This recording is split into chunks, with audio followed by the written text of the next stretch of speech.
It was a man that breaks bread like said dust in his heart. Who see I am compassed about with darkness. Give me 2 verses above it. I'll explain. All right. Please, everyone fill into the chairs. All right. So I can see you. The chairs right in front. Meaning you brothers over to the side. Fill into the chairs right there. Unless you're working or something. All right. Let's do it. Give me 2 verses above it. Also, come up front, who's ever reading, so everyone online can hear you, all right?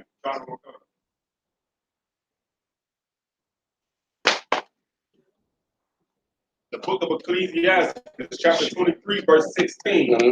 2 sorts of men multiply sin, and the third will bring wrath. A hot mind is a burning fire. 2 sorts of men do what? Multiply sin. Who wants to break that down? What does it mean to multiply sin? Please. Add to sin. To increase sin, right? There's 2 kinds of men that increase sin. Keep going. And the third will bring wrath. And the third kind of man will bring wrath, meaning what? Please. The third person is going to bring a judgment to the 2 men. That's correct. The third kind is going to make sure that the Most High destroys you for multiplying the sin. You understand, right? Let's go. A hot mind is a burning fire. It will never be quenched till it be consumed. Now you might have needed to read a little farther down to understand what it means to have a hot mind, but since we read farther down a few minutes ago, what does it mean to have a hot mind? Please. It's a lot. If I may talk about like lust. Give him a hand. That's what lust is. Having a hot mind in this context is lust, right? And lust, there are many things that destroy men. The major thing that destroys a man in this world is lust. There's a different trap for a woman. There's a different trap for a man. One of the major traps for men is lust. Men have a strong desire, right? You desire to have whores. You desire to have drugs. You desire to have the things that get you women and drugs. That kind of heat is what destroys men. This is something I'm sure I don't have to tell you. Keep going. A hot mind is a burning fire. It will never be quenched till it be consumed. What does that mean? Go ahead. Until it get what it wants. No, it will never be quenched until it be consumed. The fire will not go out until it destroys you, which is the point of lust. The point of lust is not to satisfy you or to make you happy, right? Which is what Satan tells you. Satan tells you that, to get every penny that you can, to get all of the money, all of the whores, all of the fast lifestyle that you believe you need. You believe you need these things to make you happy, to satisfy you. But in actuality, the pursuit of that lust is to kill you. It's suicidal. You understand? It's a suicidal tendency. It's something in you that's trying to kill you. You are going to consistently have sex with women who you should not have sex with. Why? Because you're in love? No. Because you knew her from high school. Because she's your baby's mother? No. Because you want to die. And having sex with a whore is a sure and proven, tested way to die. Being a drug addict. On the cigarettes, it says these things cause cancer. It's on the box. Everybody knows that, right?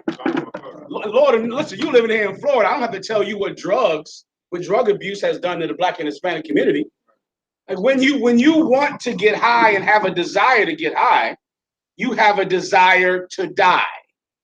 Everyone understands. Read that part again. Ecclesiastes chapter 23, verse 16. I appreciate it, word. 2 sorts of men multiply sin, and the third will bring wrath. Go ahead. A hot mind is a burning fire. Mm-hmm. It will never be quenched till it be consumed. Mm-hmm. A fornicator in the body of his flesh will never taste. Read that again. Read that last part again.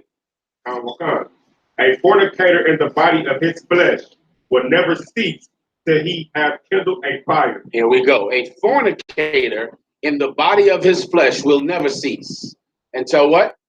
until he hath kindled a fire. Until he have kindled a fire, break it down. Someone else is shot. This you got to know, or else you get trapped with this. This hurts you, especially with your Facebook addiction. This hurts you because now you have an access to every slut in the world. And all of those sluts right now are in churches. They're in there today. But tonight, they'll be out of those churches and they'll be in your inbox. Tonight.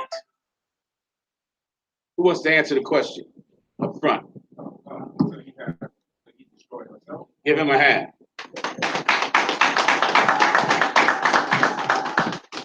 Read it again. The book of Ecclesiastes, chapter 23, verse 16. Two sorts of men multiply sin. No, not from the top, from where we stop there. A fornicator in the body of his flesh will never cease till he hath kindled a fire. He won't stop. He's a fornicator. He's a fornicator. What is a fornicator? Someone who has unlawful sex. What's fornication? Homosexuality is fornication. It's unlawful sex. And once again, someone who's having gay sex is someone that wants to die. Right? I don't have to prove that by now. It's someone that wants AIDS. It's someone that wants the horrible lifestyle that homosexuals live. If any of you ever seen them out there, have some of them in your physical family, you know the kind of violent lifestyle a homosexual lives. They constantly fighting. They're constantly cutting each other and hurting each other and fighting in the street. And forget about two lesbians. They fight each other, constantly. Hurting each other constantly. It's a horrible, dangerous, violent lifestyle. Violence in the body and violence without. Right? What else is fornication? Man who has man's woman. That is a horribly dangerous way to live because that brother is going to kill you. Right. And the Lord might be on his side. Right. The Most High might be with him. And time again, there's so many men, you only want a woman who has a man. And you know what I'm telling you is the truth. You don't want a woman who doesn't have a man. Because a woman who has a man is what? Read my mind. Right here. That's what, no, she's not fine. Because there's some bad broads out here with no man. That's for goddamn sure. All right? No, a woman who has a man, why would someone prefer a woman who has a man to a woman who doesn't have a man? Brother in the back. A woman who has a man will have to go back home to her husband, which means what for you? It means less responsibility, which means you can follow your lust because she has a man to be with her and take her and give her money and help her with her things. And she has a man to take care of all of the husbandly responsibilities. All you have to do is come with the sex.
Is that what you think?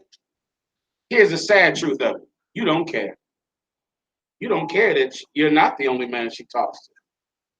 You don't care about that because all bread is sweet to an adulterer. Everyone understands. All bread, every woman is good to a man with too much lust for women. All women are suitable. You don't turn down anybody. You take everything and every filthy thing that crawls up to you with a vagina, you have sex with it. Why? Because you're an adulterer. Everybody understands, right? All bread is sweet to an adulterer. Go ahead. Any more? It's the first 18 I want. So we good here. That's why in the UPK we have something that's gone in this world, something that is far played out and something of the past.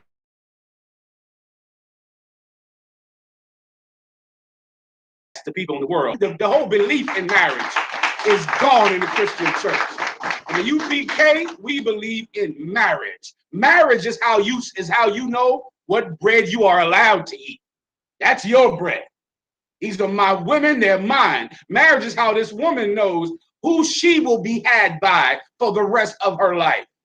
And it puts life in order. Some idiot texted me this morning, and I pray everyone will stop doing this to me. This is what you don't want to do. Every so often, some idiot will call me and say, General Mahayaman, this marriage is just not working out. I'm going to have to leave him. This marriage is over. And every time it happens, I sit there and I go, who in the F do they think they're talking to? This marriage is over. Like when you call me and say, General Mahayaman, I'm just eating pork tonight. I just got to have some pig. General Mahayaman, I'm really going to a gay nightclub tonight. I got to tell you, General Mahayaman. Like, why would you call me and tell me that this marriage is over? Like I'm Oprah. Like who do you think I am? This marriage is over. You are never leaving that marriage. Never. It can never happen. You are not allowed to be in the UPK and divorce your husband or your wife. You can't be in here then. And you don't need to be in here. There are big whorehouses on every corner called churches full of women who left their men. What in the hell are you doing in here? Go over there and be with them. Don't pollute this house. You want to be some slut moving from man to man? You can't be with anybody anyway. I've said this time and time again. There is a woman or a man that can be with anybody. It doesn't even matter. Then there's a woman and a man who can't be with anyone. Certain people cannot be married because you're too broken. And you can't sustain a relationship. You can't sustain a friendship. You're angry with the people on your job. You can't get along with them. You can't get along with your kids. You can't get along with anyone. Why do you think you'll be able to be married to somebody? You can't be married. Why? Because somewhere in the marriage, there will be an obstacle. And when that obstacle comes, you will run. Because you are, read my mind, weak. And someone who is weak cannot be married. Because marriage, like any relationship, requires strength of will. It requires it. It requires strength of will because America allows you to leave a marriage. And you live in America, and you know in the back of your mind, I've never stayed with anybody in the past, so surely I can leave this one too, and America allows me to, so you will leave. Give me a law unto himself first. Give me that. Let me explain to you how you defeat that in your silly, stupid mind. You're not allowed to get a divorce. If you don't want to stay with a man, close your legs. That's it. Just don't have sex. It was an old thing. My grandmother, my great grandmother, she was like 103. I remember one time she was talking to my sisters who had these kind of problems, right? And she said, if you want to stop having abortions and having babies, all you need is a dime. She said, take the dime and put it between your knees and leave it there.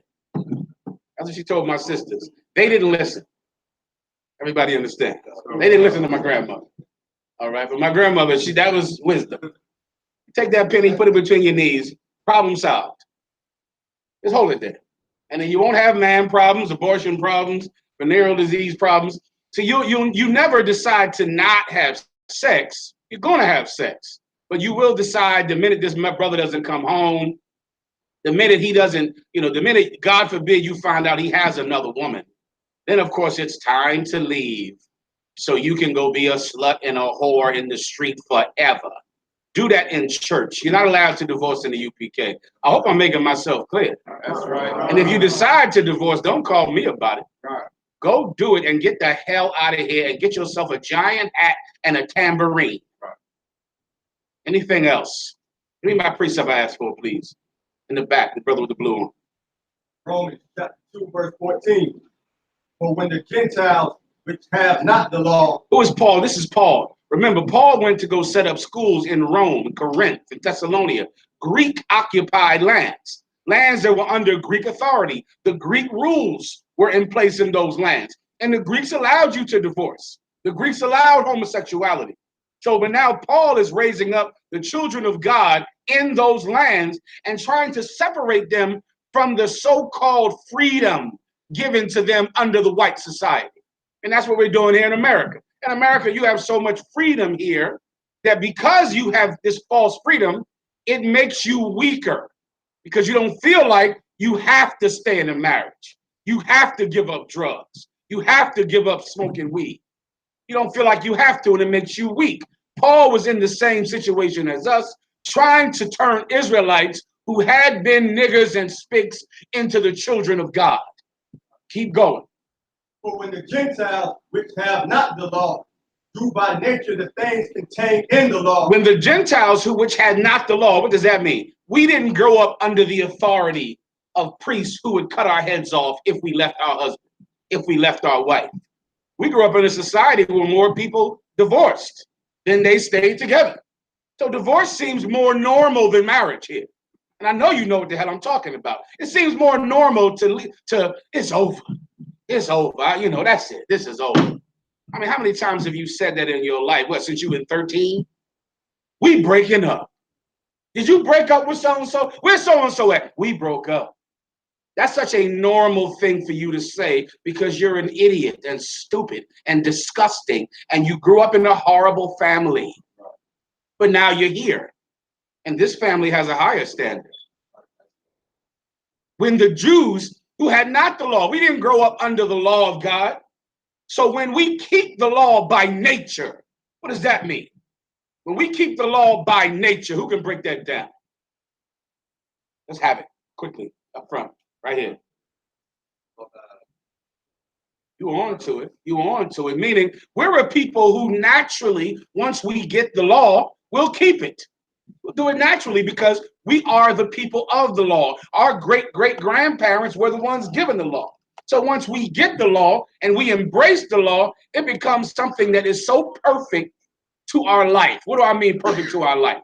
Now we are alive and not dying of AIDS. Now we are alive and not dying of gunshot wounds. Now we're alive and not dying of all of the diseases and the lifestyle that comes with having illicit sex. It becomes something that once we start to do it, we're like, my God, I'm living more than my father ever lived. I'm having a life and a family way better than the one I grew up in. The one I grew up in. The law has really fit to my life. I'm all for drugs. God damn, I'm not spending my money on Christmas gifts. You understand? I ain't going broke coming to Christmas time. I'm not going, I'm gonna have just as much cash as I always have after December 25th. Why? Because the law fits in my life. It enriches me. It makes me more wealthy. It makes me more powerful. I don't go broke on Christmas. The law is in my life now, and now it fits. When the Jews do by nature what is contained in the law, go ahead. These, having not the law, are a law unto themselves. These having not the law are a law unto themselves. So now in the past, the reason a woman would never leave her husband is because if she left her husband, a Levite would come through her door, a man from who you call today Haitians. The Haitians, the man from the tribe of Levi, the Lots or the Dice, he would come into a house and cut her head off or stone her to death. If a man left his wife, a Levite would come into his house and cut his head off or stone him to death. So everybody knew to stay together. Everybody knew to work it out back then. You didn't have an option. You worked that thing out. You counted to 10 with all them things brothers do. Go outside, count to 10, pray, have a drink, go lock yourself up in some man cave or some basement. The woman did what the hell she had to do. Everybody made their peace because they knew they made a commitment back then. But now you're without the law. So now you didn't grow up with your father. You know why? Because your mother and father couldn't work it out. That's all. She was arguing and he wanted to run the streets. Your father was full of lust and your mother was weak. And so because of that, you didn't grow up with a father, right?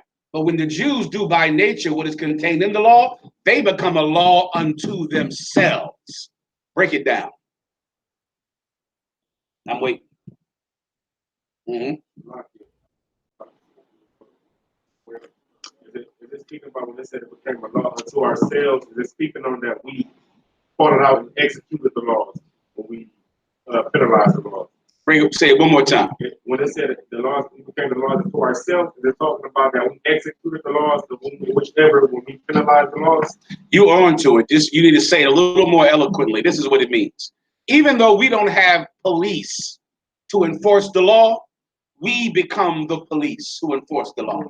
We do it ourselves. We don't have Levites to stone adulterers and to stone whores. We don't have them anymore. So because of that, you are free to be a whore or an adulterer. You can do it here, but not in here, because we are the police of the law in here. In here, you're not allowed to leave your husband. You can. You don't have to ever get married, however. You can stay single for all eternity. Make your hair go from black to gray. You don't never have to be with a man. You can come in here, get assigned duties, and cook the food. These sisters should cook this food, all of these barbecues, General Cabal. They should be cooking it, serving it, doing everything. We got a job for a woman in here if you don't have a husband. We damn sure got something for you to do. But most of you, that's not enough work. You want more work than that. If you want more work than that, you're gonna have to stay with him forever. Everybody understands that. All right, and we'll police it ourselves. We'll make sure you do it. And if you got a woman and she get a lot of mouth, I'm sure that shocked you when she started to run her mouth, right? You married that woman, you thought she would never have a big mouth.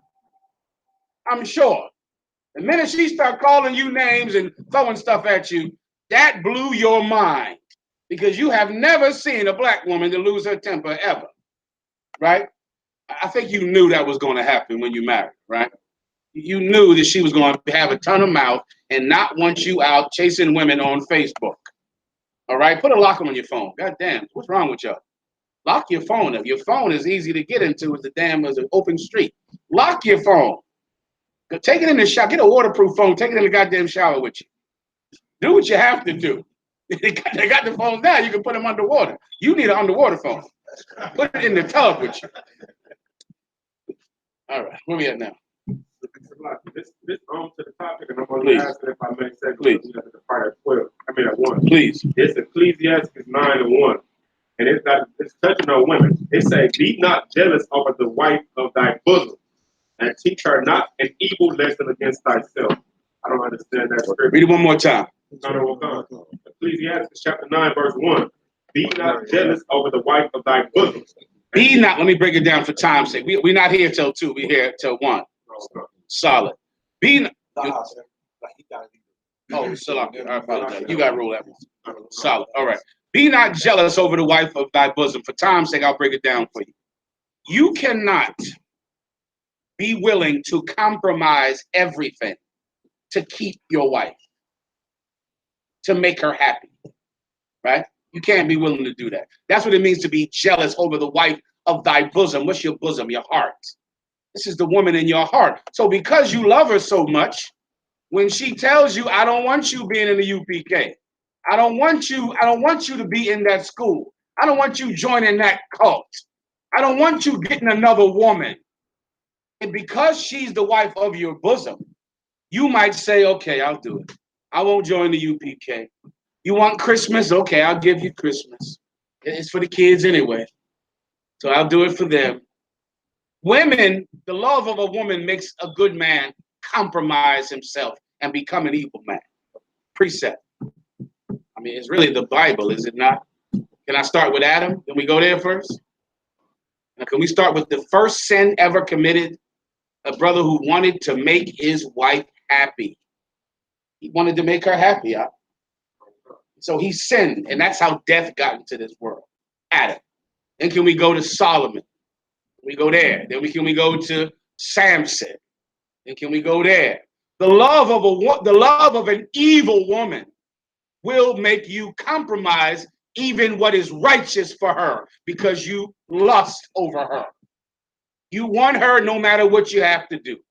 You'll be whatever she wants you to be. You'll put that stinking suit and tie on and sit in that whorehouse on Sunday beating that tambourine, singing with that purple on and all that garbage. All for her. You'll do what she wants. Don't do that. Don't maintain your honor, man. Be a goddamn man. Read it again. The book of Ecclesiastes, chapter 9, verse 1. Be not jealous over the wife of thy bosom, and teach her not an evil lesson against thyself. And don't teach her an evil lesson against yourself. Do you want to try to break that down? If not, I'll give it to you for time's sake. Warrior in the back. Give him a hand. That's not the point, but it's still a good point. No, this is what it means. Don't teach her an evil lesson against yourself. When you show your woman that you will compromise what you know is right for her, you teach her to force you to compromise. You understand? She knows it works. If a woman tells you, listen, if you go to, so many brothers get in an argument with their wife, tons of you to get here, you had to fight her because you couldn't get out here. Because she believes that anytime you leave out the door, you get another woman. And if you rolling with us, she knows you get another woman because you with us. And she knows that that's the type of brothers that we are. Everybody knows that about us, right? She doesn't want you to be with us because we separate her control she has over you. And women need to have control over a man to feel safe. It makes them feel safe to know, I know he do what I tell him to do. He comes in the house when I tell him. That means he's not with another woman. And if he's not with another woman, that means he won't leave me. So she needs to have control over your phone, over your life, or else she doesn't feel safe. But she comes in now. But when you come into UPK, she loses control. So she'll tell you, stop doing that. The minute that you do it, you've taught her how to force you to do what she wants against yourself. A woman has to know that you won't compromise for her. You just won't do it. And then she finally says, well, shit, he ain't gonna listen to me. So I guess I better listen to him. Because he is never gonna do what the hell I tell him. That ain't who he is. I can't make him afraid. And women are evil. Once again, when I say women, I don't mean one West sisters. I mean some woman who is a filthy slut who you all in love with. She's in the world and she's constantly making you compromise. And because you love her or love your kids, you compromise. You can't do that because you teach her to force you to compromise. Let me tell brothers in the way you could understand. If you're a punk in jail and someone takes your shoes, you could say, all right, I won't do anything about it. Because I don't want to get locked up. I don't want to get in an altercation. What will happen if you do nothing? When someone takes your shoes, when someone takes your food, what will happen? You getting your food taken every day. Every pair of shoes you have, you lose it. That is how it works with a woman. The minute you show her you are a punk, she will never respect you again. And she will punk you every day you wake up. Everybody understand? Anything else? We done. Next question. In the back. I had a question.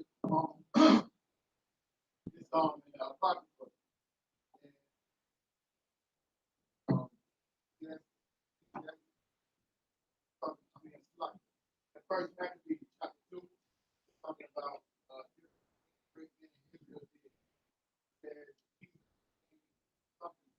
Let me get the camera on them when we jammed, all right? If you can, put it on them when they're asking the question, all right? Go ahead. That Jesus came like a ruler over Israel, like right. You want to know, is that the Jesus of the New Testament? It is not, correct. Was that your question or something else? It's another Jesus. There was another Jesus who was a famous prophet. Or what is it in Hebrew? Yahshua, I believe. That's the exact name. Yahweh. I'm not sure if this is Yahweh. I believe this is Yahshua in the Old Testament. All right. Okay. All That's, I believe his name, the direct, because of the different translations from Greek to Hebrew, this name is Yahshua, and he was a famous judge. There are a few famous judges that most people don't know about. Him, Shamgar was another famous judge in the Old Testament. These brothers were around during the time of Judges. The time of Judges happens after Joshua.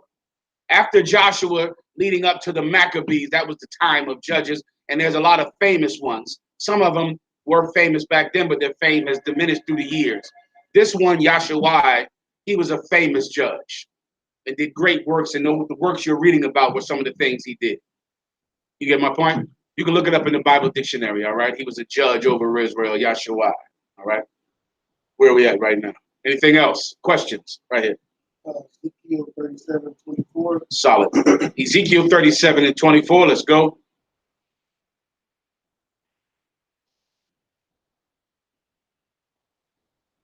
You get it? Read it. And David, Ezekiel chapter 37, verse 24. And David, my servant, shall be king over them, and they all shall have one shepherd. They shall also walk in my judgment and observe. What's your question about this?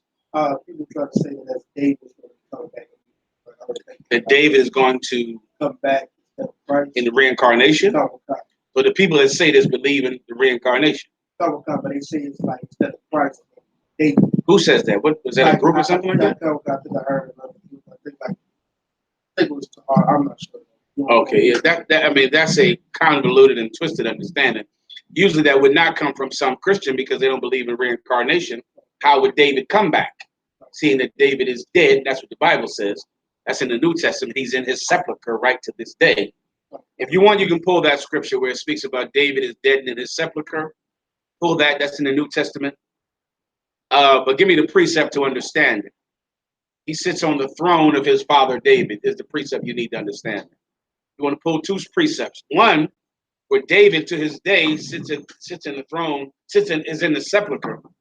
Then you also need where Christ sits on the throne of his father David. The house of David is the ruling family over the children of Israel right now. You get my point? Right now, today. That precept you pull and I'll explain it. When you get it, let me know, all right? You put in your concordance, all right? He sits on the throne of David. Put that in your concordances, and then you can give me where David is dead in his sepulcher. You can give me that one also, all right? Any other questions up front? Just to his question, that's mostly Old Testament Israelites. They believe in reincarnation? They say that David's going to get up and come back. You should ask them, do you believe in reincarnation? Ask them that question. Go ahead. I got the scripture on that David is dead. Let's have it. Acts chapter 2, verse 29. Men and brethren, let me freely speak unto you of the patriarch David. The patriarch meaning forefather. Go ahead. That he is both dead and buried. He is what? Both dead and buried. He is what? Dead and buried. Here we go. Right? David is dead. How in the hell is he going to rule? He's dead and buried. He's gone. Everybody understands that. That's simple enough to understand, right? He's dead and buried. Keep going. And his sepulcher is with us unto this day. And his sepulcher is with us unto this day. He's in that coffin in the Middle East right now. Keep going. Verse 30. Therefore, being a prophet and knowing that. Now listen to this carefully. This is your breakdown. Therefore, being a prophet, go ahead. And knowing that the Most High have shown with an oath to him that of the fruit of his loins, according to the flesh, he would raise up a Mashiach. Stop. Where did the Most High show David that of the fruit of his loins, he would raise up a Christ or a Savior? Right there. The one you just read in is one of the precepts. Meaning when David had this prophecy was never about him, and he knew it was never about him. It was about his children. You understand? No man can rule forever. So if you get a throne, that throne gets passed to your children, and that's how you rule forever. You rule forever because it stays in your bloodline. And remember, When you die, you give it to your son. And then somewhere after that, your son will have a son. And who will that baby boy be? It'll be you again, getting what you passed down to your son, handed right back to you. That's how you live forever. That's how an inheritance stays in your hands forever, because you give it to your son. Years later, you come back and take it from him. Everybody understands? This is what Christ is trying to speak about. I'm sorry, this is what I believe Peter is trying to speak about right now concerning Christ. That David knew that the kingdom would always be in his family. His family would always be the royal kingdom, though he's dead, though he's in a coffin. But he knew of the fruit of his loins was where the Christ was going to come from. Keep going. Oh God. He will raise up Christ to sit on his throne. He would do what? Raise up Christ to sit on his throne. Everybody understands that. Now with that, you can get, that's your precept. You can also get more in the Old Testament if you're battling an Old Testament Israelite to show that this was always supposed to be in his family line and someone after him would come. Please. Isaiah 9. That's what I need. Give him a hand. Go ahead and read it.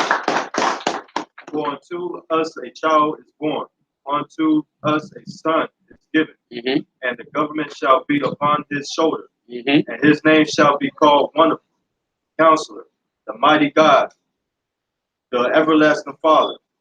Do you want that to break this down, or is that another question?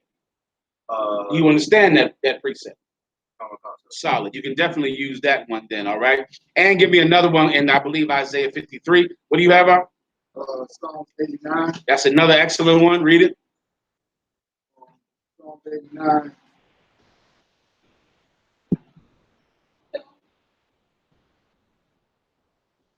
Take your time to find it, all right? Those are definitely precepts for it. You need all of the precepts where it speaks about David's kingdom. Where's the other one? The branch, and raise unto David a rightful branch. Put that in your concordance, all right? Concordances. A branch unto David. That's in the Old Testament. That should cut. These precepts should cut any simple Old Testament. Someone who thinks they believe in the Old Testament, but actually does not. Israelite that you encounter, all right? Give me the branch one for time's sake. I'll take that. The rest you can just tell the brother, all right? The branch. I'll be a branch, a tree, or something like that. Find that, all right? Go ahead. Jeremiah chapter 23, verse 5. Go ahead. Behold, the days come, saith the Lord, that I will raise unto David a righteous branch. A righteous what? A righteous branch. Raise unto who? Unto David. Okay, now you cutting your fake Old Testament Israelites. Now you cutting them properly with that precept. David, the Lord said he would raise unto David a righteous branch. What are branches on? Family trees. Family trees. I will raise unto David a righteous branch. Keep going.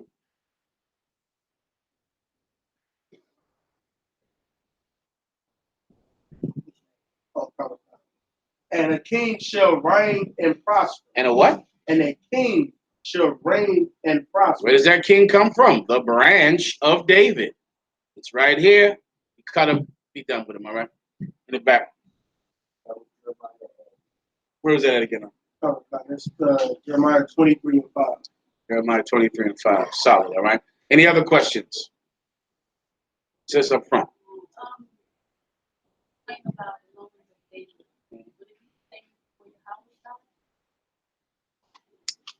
Yahushua decided to walk a much more difficult path than David. Give me this precept. Give me a eunuch in the New Testament. Yahushua has the right to have a wife and have children, just like any one of his forefathers. Yahushua decided to forego women and children. He decided to not have a family to take the kingdom. That was his choice. I'll show you in the Bible. All right. Give me that first. Also, give me where I am tempted in all ways, like as unto thee in the book of Hebrews. Give me that. But we have not a high priest that cannot understand our infirmities, for he is tempted in like all manners as we are. That's in the book of Hebrews, right? Then you need eunuch. He that hath an ear, let him hear. There be some eunuchs made of men. There be others that are made eunuchs for the kingdom of heaven's sake. Yahushua does not have children, will not have children.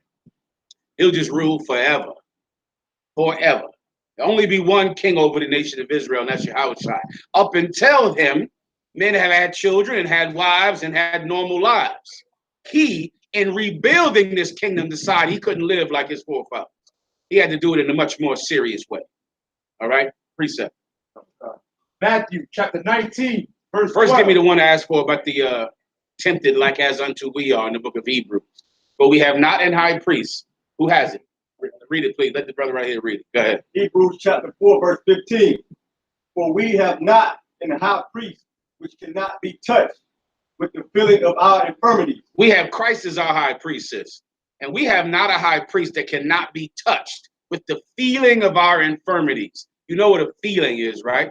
An infirmity is a weakness, meaning Christ understands our weaknesses. Keep going. But was in all points tempted like as we are. What does that mean? But was in all points tempted as like we are. Meaning Christ wanted everything that you wanted. He has a body and a penis just like you, like everyone else. Everybody understands that. But yet he never sinned. And then now, besides not sinning, there's something else he never did. Give me my precept. Up front. Matthew chapter 19, verse 12. For there are some eunuchs. Read above it. Verse 11. But he said unto them, all men cannot receive the same. Meaning, and not everyone can understand this. Keep going. Save they to whom it is given. Except for the people who the Most High has given the understanding of this too. Go ahead. For there are some eunuchs which were so born from their mother's womb. Now, a eunuch is someone who does not have sex. A man who doesn't have sex. Or has no desire for sex, right? There are some eunuchs who were born like that, meaning they're brothers who got some type of medical problem, some issue with their scrotum or testicles, and they just cannot have a desire for a woman. They just don't have it. They're born like that. Keep going. And there are some eunuchs which are made eunuchs of men. And some eunuchs were made eunuchs by men. The Arabs were famous for doing that. If you were a man enslaved by an Arab, he would cut off your testicles and make you work in his harem, meaning a big group of all of his wives, but you couldn't work for his wives and be trusted while you had a penis that wanted women. So he would cut your testicles off. The Arabs were famous for doing that. That's a eunuch who is made a eunuch by men. Keep going. And there be eunuchs which have made themselves eunuchs for the kingdom of heaven's sake. And there be eunuchs that have made themselves eunuchs for the kingdom of heaven's sake. Christ didn't have a woman. All he did his entire time is press for the kingdom. That's that. Who else was like that? Paul was another man with no wife. Peter had wives. Other brothers had wives, but not these two brothers. So that's the difference when it comes to Christ. You understand, sis? Solid. Anything else? Go ahead. Like sometimes you hear like other Hebrew Israelite groups say you only can marry within your tribe. Say that again. That you only can marry within based your on tribe. what? I think it was that inheritance scripture. I think it was somewhere. You got what they pull it. Okay, if you know what they pull, of course you can marry any woman within your nation. There's a precept they would pull years ago where it says tribe, but then of course they don't speak Hebrew, they don't read Hebrew. You look that word in the Hebrew, it means nation. It's not tribe. It's nation or family, meaning you have to marry within the family. You get my point. As you know, famously, Mary was from the tribe of Levi. Mary was a so-called Haitian woman. Christ's mother was a Haitian. Is what you would call today a Haitian. And Christ's father was from the tribe of Judah, which you would call today a so-called Negro in America, all right? They were two different tribes. Everybody, you know that Mary was the cousin of John. Mary was John the Baptist's, Mary was Elizabeth's cousin or sister, which was John the Baptist's mother, all right? She was a Levite. John the Baptist was a Levite. Understood? All right? Yeah, she was there. John the Baptist's cousin, correct. Anything else up front? The book of Luke talks about Lazarus and the rich man. Right. What was the gold? It was 50. Right. Abraham and right. rich man. What was the gold?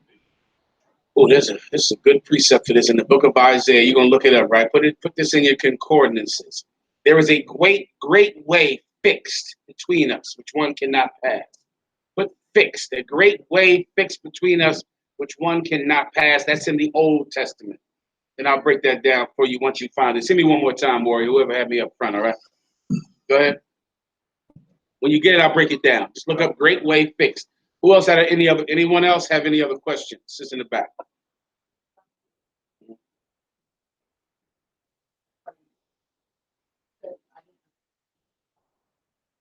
When he said that, when they tried to touch him, is that the one you mean? Right. I believe you're talking about the precept where they went to him to touch him when he had risen from the dead, and he said, "Do not touch me, for I have not yet ascended." Get a sister hand. For I have not yet ascended to my Father. I believe that's the one you're talking about. All right. You have it? Okay, solid. Hold on to it. I'll answer it in 1 second. All right. Does anyone have it? No, go in the back. Luke. No, not that one. The one I want is the Old Testament. Fixed in between us, which one cannot pass. You might need the word fixed, all right? Also, I got to find it for you myself, all right? Read Luke, and I'll break it down for you while the brothers are finding the precept. Luke, chapter 16, verse 26. And beside all this, between us and you, there is a great gulf fixed. Okay, hold on 1 second. Bear with me 1 second. The word fix is not in there. 1 second. Oof. I cannot recall this precept. Billy Hunter just gave it to me a month ago. It slipped my head.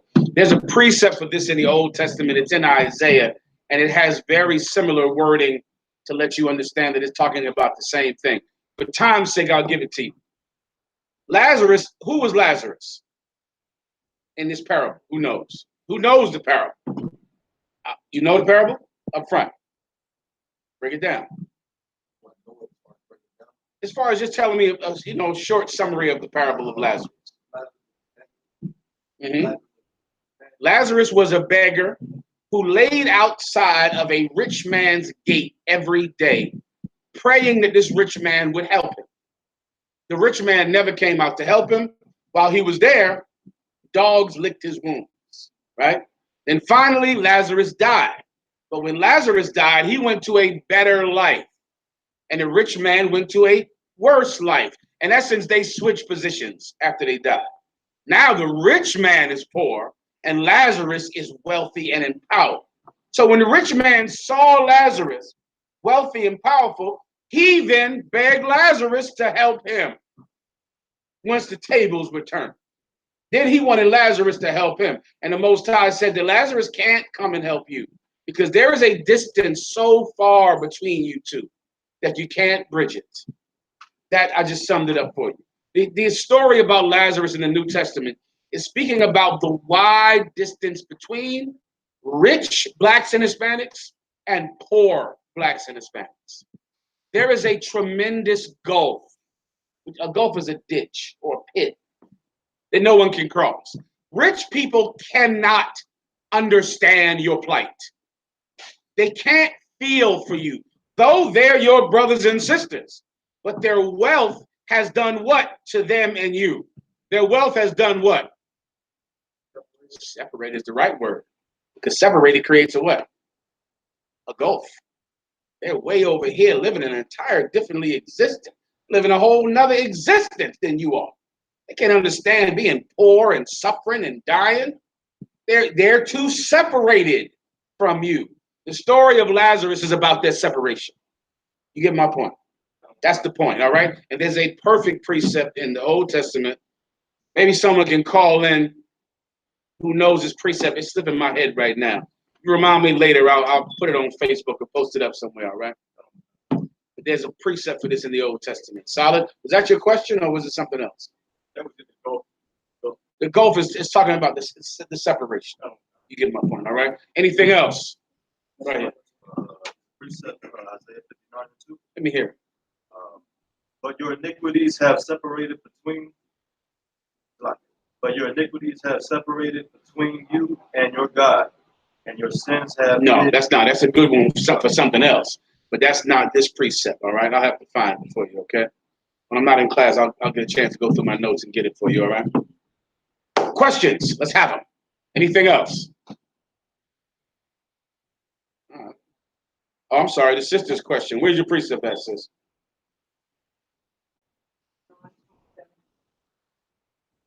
John 20 and 17. Someone read for the sister?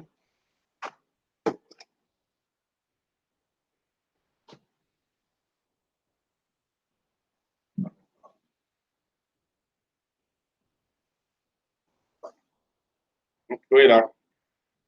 John chapter 20, verse 17. Yahweh shall say unto her, touch me not. Okay, let me give you some context for the sister, all right?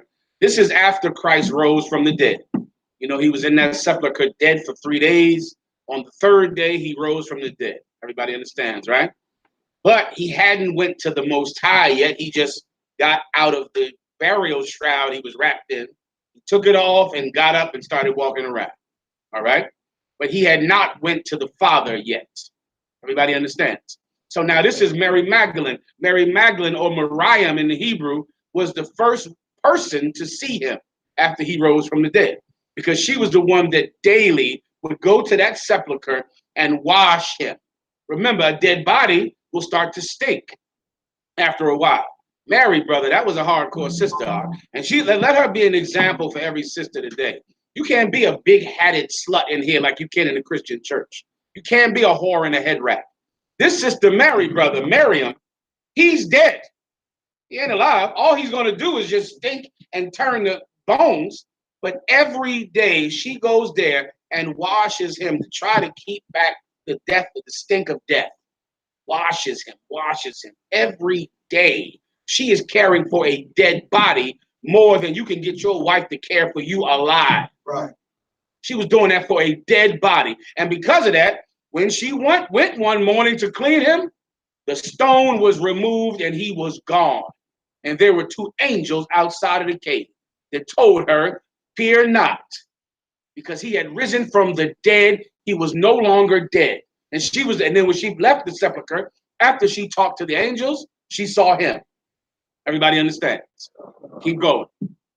For I am not yet ascended to my Father. Read the part about don't touch me again, please.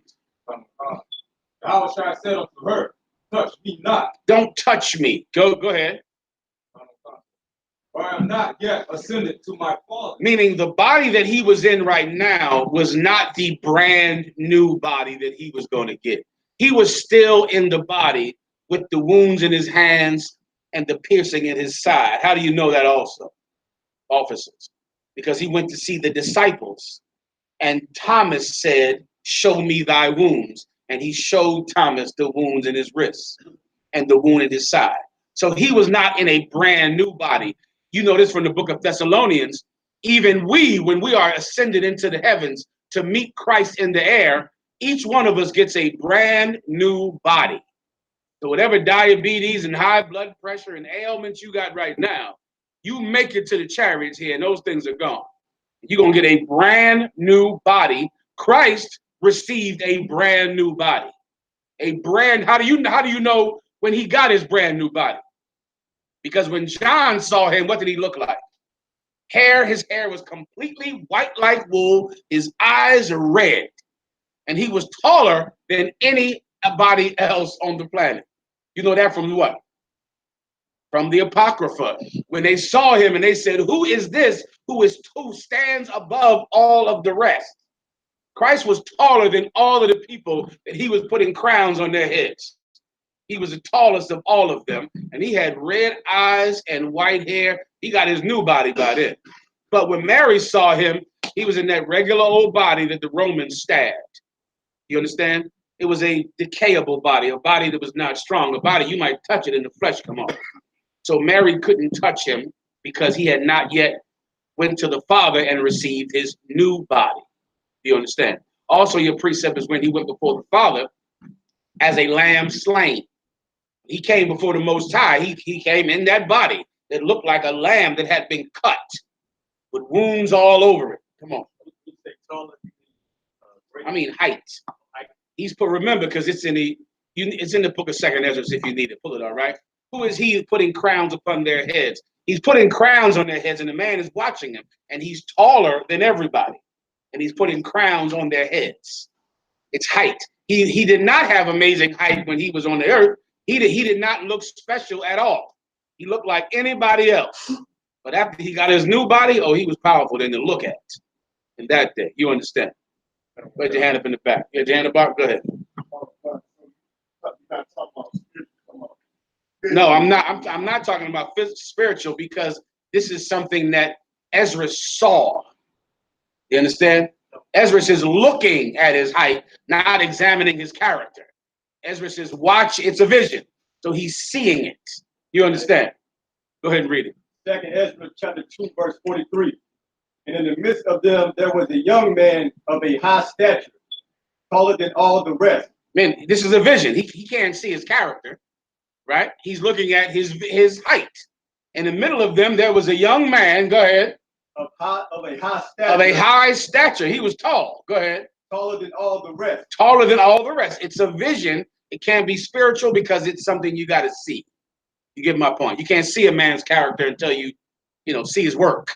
He saw his height, looking at the vision. Go ahead.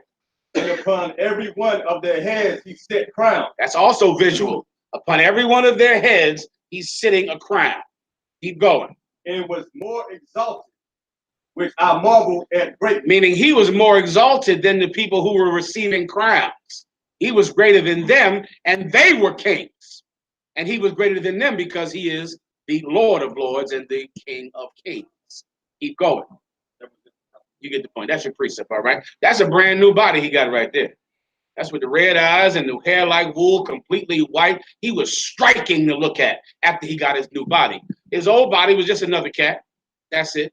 And by this time, all beat up and cut up. It had been in the coffin 3 days. You understand? When I say coffin, I mean they didn't have coffins back then. The Israelites just wrapped you up in a linen cloth, all right? You understand now? Solid. Anything else? Go ahead. In Proverbs 29 and 13, the prophet I don't understand what it says. The Lord lighteneth both their eyes. Okay, read it. Read it, please. Proverbs chapter 29, verse 13. The poor and deceitful man meet together. The Lord lighteneth both their eyes. Keep reading. The king doth faithfully judgeth the poor. His throne shall be established forever. Read 2 verses above where we started. Verse 11. A fool uttereth all his mind, but a wise man keepeth it in till afterwards. You need that for later, all right? Read it one more time, nice and loud. A fool uttereth all his mind. A fool uttereth all of his mind. Break that down. You also need this with your Facebook addiction. A fool uttereth all of his mind. I go on Facebook and know what you're thinking about every moment of the day. Every little stupid thing that's in your dumb head is sitting on Facebook. You drunk. I know when you're drunk because you're on Facebook. And I can tell from your post that you're drunk. Then I unfriend you so I don't have to be ashamed of seeing you. Because every thought is on everything you feeling. All of your vents, you vent on Facebook so everybody can know about your feelings. You're a fool. Is that clear? Especially you sisters. You got it worse than brothers. But your constant venting and constant foolishness to tell everybody what you're thinking about. You're a fool. Everybody understands. Am I making myself clear? Am I making it clear how dumb you are? I want you to leave here knowing just how dumb you are, because then it's safe for you. Because you don't think that you're smart and that your feelings matter so much. You're a fool. Read it again.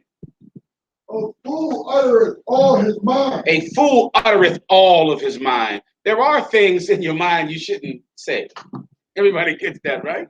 There are things you think them, but you shouldn't tell everybody that you're thinking that. You should shut the hell up. You think it. I get that you're thinking. You can't help that a thought comes into your damn brain. But does that mean you should say it and tell everybody and record it for all posterity on the internet? That's probably not a good idea. All right? A fool uttereth all of his mind. Go ahead. But a wise man. But a what? But a wise man. But a what? But a wise man. But a wise man. Go ahead. Keepeth it in till afterward. He keeps it in till afterwards. Now blow my mind today. Blow my mind. Till after what? Let a woman answer it. Till after what, sisters? Up front? Give her a hand. Until you're not in your emotions. A wise man would hold it in until afterwards. You know, you don't have to make so many apology posts if you would stop making the first post. Now, what will make you stop making the first post? By just waiting. Simple enough. You just give it a second. Give it a second, and you won't feel the way you feel right now. In a second. A wise man would wait till afterwards, after his passions have died down, after his feelings have subsided, but you're a fool. So you don't do that. All right? Go ahead. Keep going. Not out of my God. If a ruler hearken to lies, all his servants are wicked. Read that again. If a ruler hearken to lies, all his servants are wicked. It's a lot of you, when you first come into the truth, you want to believe that, go in the back, go ahead. Mm-hmm. My question is, a lot of times you expect to get a response right there. You toil with you, playing with your emotions. Mm-hmm. How do we put it? 1 second. You're not talking about this last part. You're talking about the part we just went over, about uttering your mind. Go ahead, break it down. What's your question? How do we sort of like quickly follow that where we can take the emotion out of it? Say the question one more time. Say it again. Like we get camp, you got somebody there. You're in a battle. Someone's at camp yelling out, trying to heckle the camp or something. Is that what you mean? Go ahead. Also, they really trying to get at the dollar. Right? They're trying to come against the truth. Go ahead. They're trying to battle them in the truth. They're dealing with them, trying to hold back your emotions from it all. To not say what you really want to say. And what would you really want to say? You want to go back. Okay. You want to argue with him the way you would in a bar or in high school or something like that. Is that what you mean? Go ahead. So, what's a good way to like channel that and like build what is the knowledge? I got you. I got you. So you're in the camp. You're at the camp. Someone begins to battle you about the truth, but then he says certain things that push a button in you that makes you want to just get in an argument with him like two civilians, like two cats in the world in a bar or on the streets, and to have a normal, back and forth argument with him. You're asking me, how do you funnel out that anger or that feeling to, instead of doing that, to have a real battle with him according to the Bible and according to the Holy Spirit? Is that what your question is or not? This is the first thing you need. The first thing you have to be is trained, right? That's why usually, just so you know, it is extremely untraditional to have a Sunday class. We don't have Sunday classes in the UPK. Does everyone understand that? We don't have Bible study on Sunday in the UPK. So I've seen that some brothers make a mistake doing that. I'm trying to help you out. We don't do this. But there is something that traditionally we do on Sunday in the UPK. On Sunday, we train in the UPK. And Sunday, we get to a field somewhere and we do push-ups and sit-ups and run and fight. We train. And at the end of that, we learn how to battle. We learn it. When you're at camp, that feeling that you're feeling of becoming carnal and saying, well, F you, nigga. Nigga, I'll shoot you. Nigga, I'm tired of you. Nigga, whatever. Yo, mama. Whatever stupid garbage you want to say to him is because when the pressure comes on, because you are untrained, you revert back to how you naturally do things. You get my point? You have a habit, and you'll never know you have a habit until you're in the game. You understand? Once you're in the game, you're going to do what you naturally do unless you fight your nature with training. You understand? Move it aside for a second now so I can see the brother. You get my point? If you're at camp and you're getting the urge to, well, your mama, I'll shoot you. Nigga, what? I got more money than you. Or some idiotic nonsense. Or, you want to jump down and punch him in the damn face. That's because you're untrained. And your natural instinct is overtaking your training. But once you train Sunday after Sunday, over and over again, before you know it, you shoot your shot like it's natural. Because you've shot thousands of them. You understand? You've done so many battles that before you know it, in the middle of a battle, you don't think to how you argued in high school or on a street corner. You think to your training. It clicks on. It clicks on. I'll give you another story the brother reminded me of yesterday. I've had tons of them throughout the years. Well, I've had to rely on my training. Sometimes I didn't think I was going to. I went and got an MRI. Who knows what the hell that is? MRI. Break that down for the brothers and sisters. I don't know. That it's like a big metal computer or something. And they put you on a table, strap you down on the table like this here, and they slide you in it, and it checks your entire body. It's like an X-ray, but way more advanced than an X-ray, right? And it's a metal tube. Now, they told me they wanted me to take this, and I said, all right, I'm going to give this goddamn MRI. I thought nothing of it, right? Now, once again, I've been trained at battling for years, where I know how to battle, know what I'm doing with a battle, know what head to be in just from relying on my training, right? But I went to this goddamn MRI. They strapped me down to that thing, brother, and slid me in that tube. And I got into that tube in about 3 minutes. I started to panic. Now, I had heard of claustrophobia, but I never thought in 1,000 years that I would feel that. When they slid, listen, they slid me in a tube, and I'm strapped in, and all of a sudden, Satan said, yo, it's going to be a terrorist attack while you in here. And so the cat who's supposed to be on the, remember, it's supposed to be a cat right outside, but and the tube is loud, it's like, bang, bang. So Satan said, yo, he left already. Right? There was a bomb threat, and he's gone. You in this thing by yourself. The hospital has filled out. Then I had saw Walking Dead a few weeks ago. Do you know in this thing, Satan told me, yo, this is a zombie apocalypse right now. The zombies is coming in the room. And you strapped, they're going to eat your feet. While you're strapped in this thing, the cat, he ain't going to come get you. He's gone, this stupid devil. He left you in here. You better break out of here. Brother, I was going to break it like the Incredible Hulk. I mean, I could feel myself going, ah! I was going to, if it was small, and I felt like I could break it. It felt like if I went and really tightened up on this thing, I could snap this thing open like a goddamn can. And I started to feel like I should do it. Like I should explode and break it. And then all of a sudden, Hebrew Academy came in my mind. I can't panic. In your nose, out your mouth. That's what I heard in my head. In your nose, out your mouth. In your nose, out your mouth. In your nose, out your mouth. I heard that in my head in this tube. And then in 45 minutes, the devil who was standing right there came and took me out. But if not for Hebrew Academy, I would have broke an MRI machine that day. Everybody understand. You don't know when you might need it. You want to train. What you want to do is train. You want to train. You want to train in doing something that's painful, right? Because when you train with pain, it helps you to not do what you want to do. If something hurts, what's natural, brother in the back?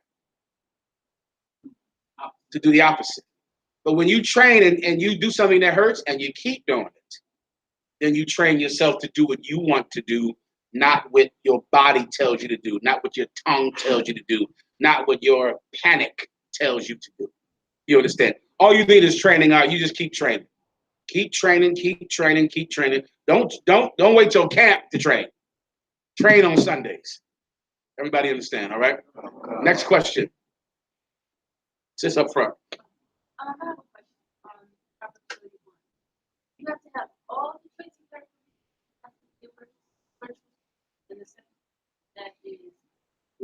child comes back and it's established, all women will.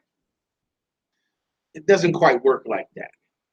Okay, give her Proverbs 31 and 10, just so I can explain to everyone what you're referring to, all right? She's referring to Proverbs 31 and 10, the traits and characteristics of a virtuous woman.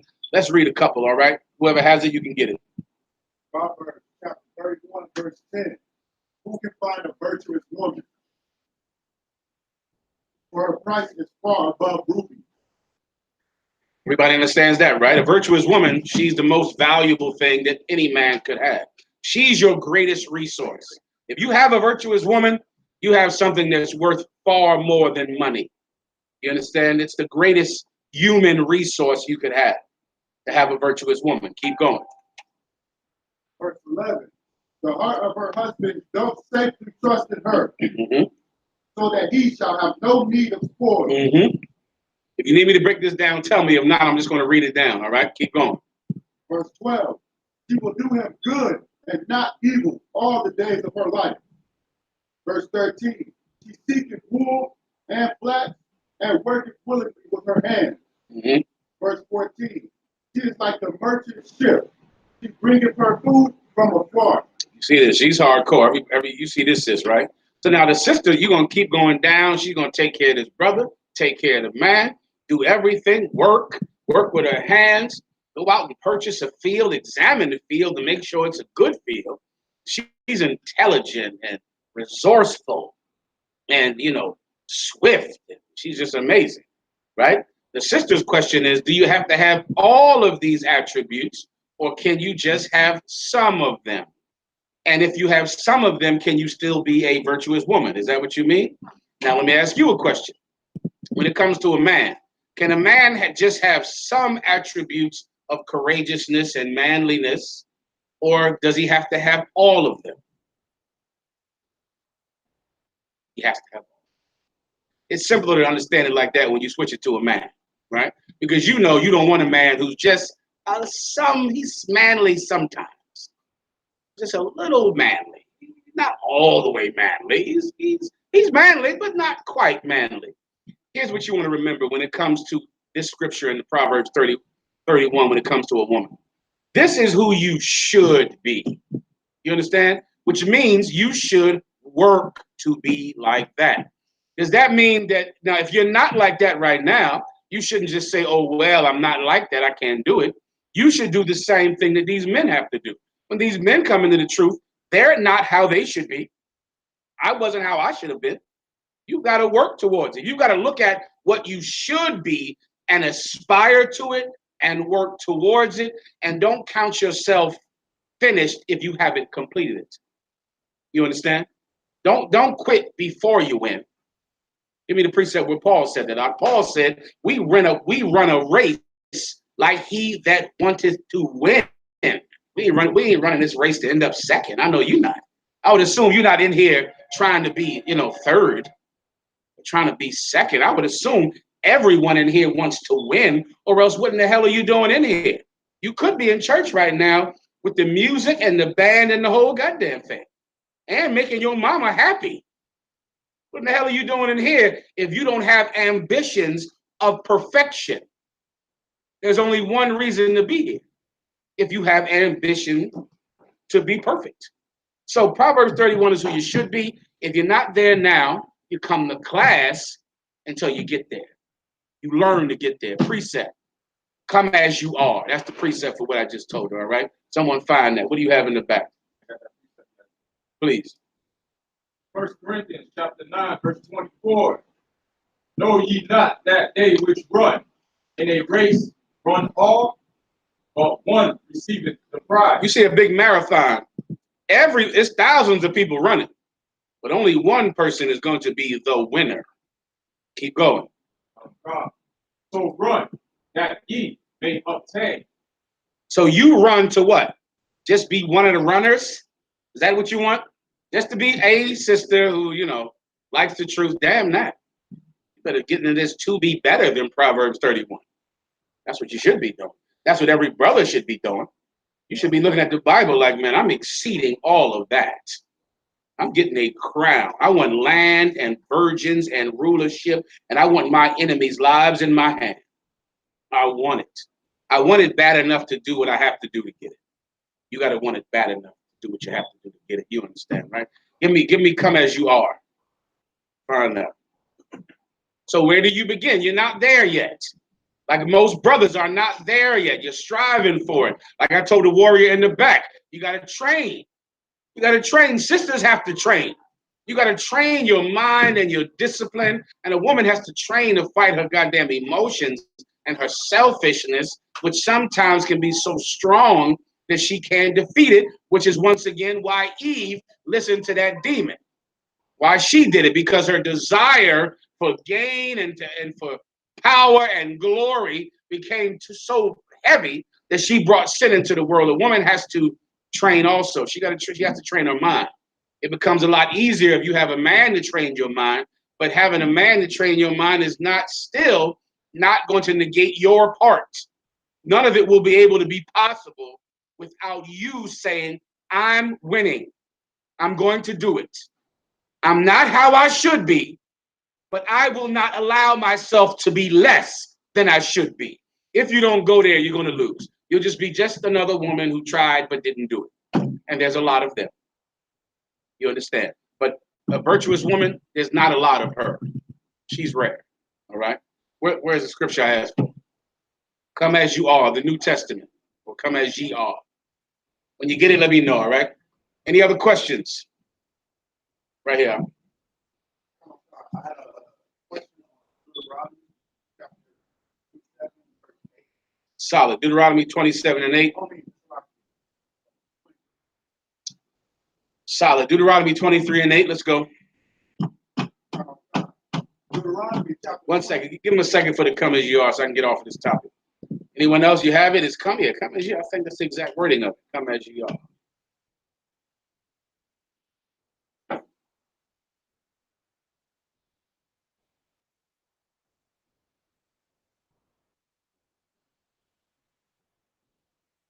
Whoever has another question, get it on deck, all right?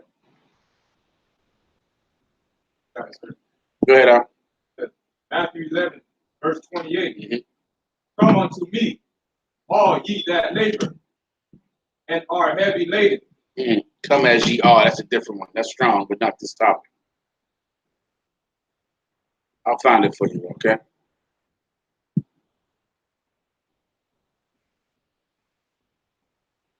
Bear with me. See, this is difficult to find.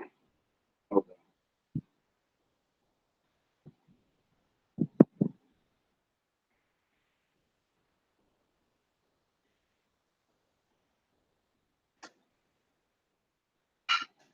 Okay.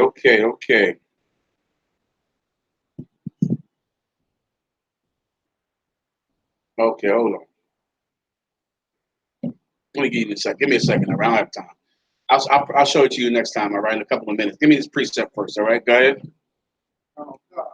It's like if a man deals with God, what is Edomite and Egyptian. I know that means like don't do the act of hatred on them.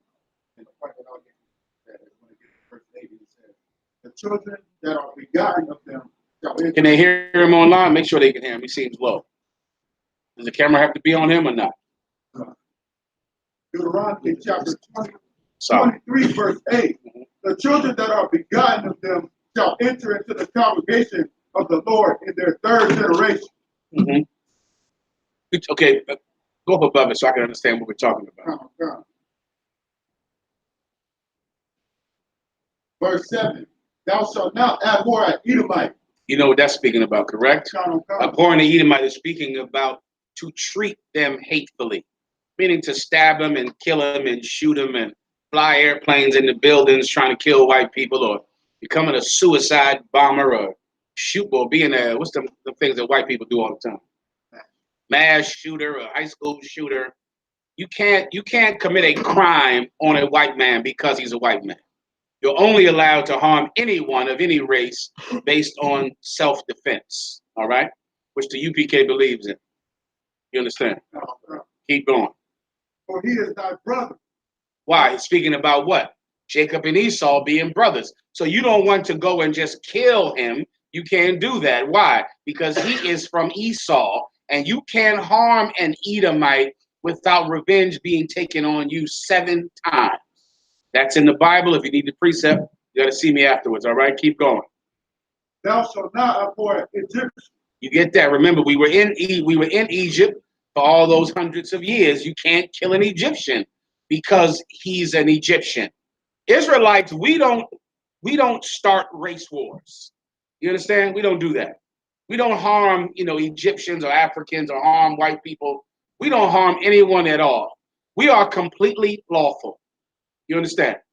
We trust that the Most High will deliver the kingdom to us. Not that we'll go out like the Arabs do or white people do and shoot up the whole damn high school or kill everybody in the shopping mall because they believe that they can change society with the force of their violence. That is not our way because we're faithful men.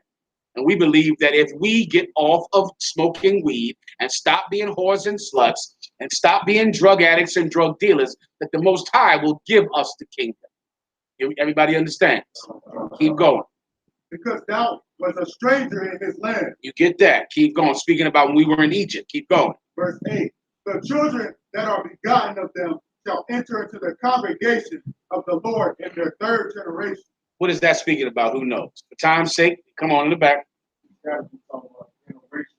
That's talking about a brother who has children with a Egyptian woman or an Edomite woman, right? In the law, the kids could not come into the congregation until the 3rd generation. So if you had sex with a white woman, your child could not come into the congregation. Your great-grandchild could, but not the child. He still couldn't come in. That's what that law is speaking about, right? There's a lot of laws like that. If someone with a flat nose could not come into the congregation. You know what a flat nose is? You ever see people, they born like that? It's like a birth defect, where their noses are smashed in. You couldn't come in the congregation. Dwarfs, right? A midget or a little person, he couldn't come into the congregation at all, right? Who else? Someone with a hair lip, with that lip that's cut, they couldn't come, cleft lip, they couldn't come into the congregation, right? At all. If you were the son of an interracial marriage, meaning your mother was a heathen, you couldn't come in. Your great-grandchild could come in, but not you. Those are all the laws that we had telling people who could not come in. Then what happened? Christ came and wiped the slate clean. Wiped it clean. Now everybody gets a second chance. Flat noses, dwarves, your mama's the devil. Everybody gets a shot. Everybody gets a chance to start over because all of us were kicked out. Not just the dwarves and the people who had Edomite mamas, but every Israelite was kicked out. All of us were made as what? Gentiles. So now we all get to come back in, starting over fresh. And now you are going to pay for what you do. You won't pay for what your father did. The Bible says the days come when the children shall no more say, my father ate grapes, but it affected my teeth. My teeth grit from the grapes that my father ate. Meaning your father did something in the past and you're paying for it now. The Bible says the days are coming when that won't happen. You'll pay for what you do. We're in that time right now. So if your father had sex with some devil and made you, that doesn't affect you. You're fine. But if you have sex with a devil just like your mama, then you will no longer be accepted in here. You can't make the mistake your father made. Everybody understands? That's the point for the brother to ask the question, all right? Anything else? Give me a time check, someone, all right? Solid. Any more questions? Get them now.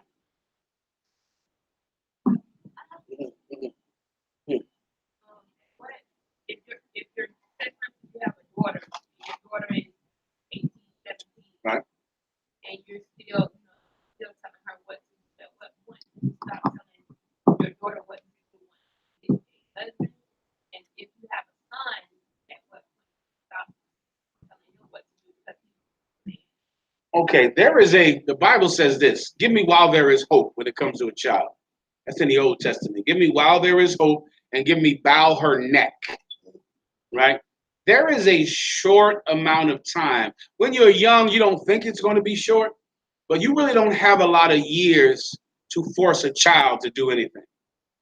The time it's short. It seems long, but before you know it, they're 17 and they doing whatever the hell they feel like doing. They're not listening to you anymore. There's a short amount of time you have where you can force a child to do something, and it'll go by like a blink. Well, you know it, they're 18, and you can't tell them a goddamn thing. They're doing whatever they feel like doing. Now, do they live with you? If they live with you, then definitely you can give them a 30-day eviction notice and get them the hell out of your house. So in this scenario, let's assume that the child is not living with you. An 18-year-old does not have to live with you, right? If an 18-year-old lives in your house, then they have to follow your rules like any tenant of your house would have to follow your rules, right? So if you don't want pork in the refrigerator, they can't put it in there. If you don't want Christmas trees, they can't have it in there. Let's assume that these kids are not living with you. If they're living with you and disobeying you, you can kick them out. Give them a 30-day notice to get the hell out of your house. If they're not obeying you, they can go live with those friends they love so goddamn much. They can go sleep on their couch, them friends they get high with. They stay out with them all night any goddamn way. They can just keep staying. They can sleep on that couch and stay there with their get high buddies. Everybody understands, right? So let's assume they're out of your house, right? Precepts. Give me the precepts I just asked for, brother, right here. I got Proverbs chapter 19, verse 18. Chasten thy son while there is hope. Get the brother on camera. Nice and loud, doctor. Chasten thy son while there is hope. Read that again. Chasten thy son while there is hope. Chasten, to chasten means to correct. Chasten thy son while there is hope. Because there comes a time where there is no hope. There comes a time when you have done all you can do as a parent. You get my point? And that time is when? Around about 16 to 18. That's all you can do. Sometimes it's done at 15. You're done. They're so big. It comes a time when a kid is so big, you can't beat them anymore, because if you beat them, you're going to have to knock a tooth out of their goddamn head because they're too big. Like, to beat them, ain't no spanking gonna work on this giant nigga laying on your lap. That won't work anymore. So how do you, beating them is really a fight. Beating them is a fight in the street because they too damn big. So what do? You can't beat them. They're too big. You better chasten your son while there is hope. Right. And with a boy, I think you got till about 13 with his big ass. About 13, that's it. He's done. If you beat him, it's a fight. It ain't a beating. It's two men fighting in the living room, in the back. Hold that. Chasten thy son while there is hope. Any more? And let not thy soul spare for his crime. And let not thy soul spare for his crime. While he's little, a child is little, you can give him a tap. Stop doing that. We don't do that in here. Stop talking like that. We're not doing that. That's wrong. Don't do that. And now, even though he's crying, don't get sad. You are correcting him while you have a chance to. Because there will come a time when that smack is not going to work. You understand? Where are we at right now? In the back. Let me get the brother first. Go.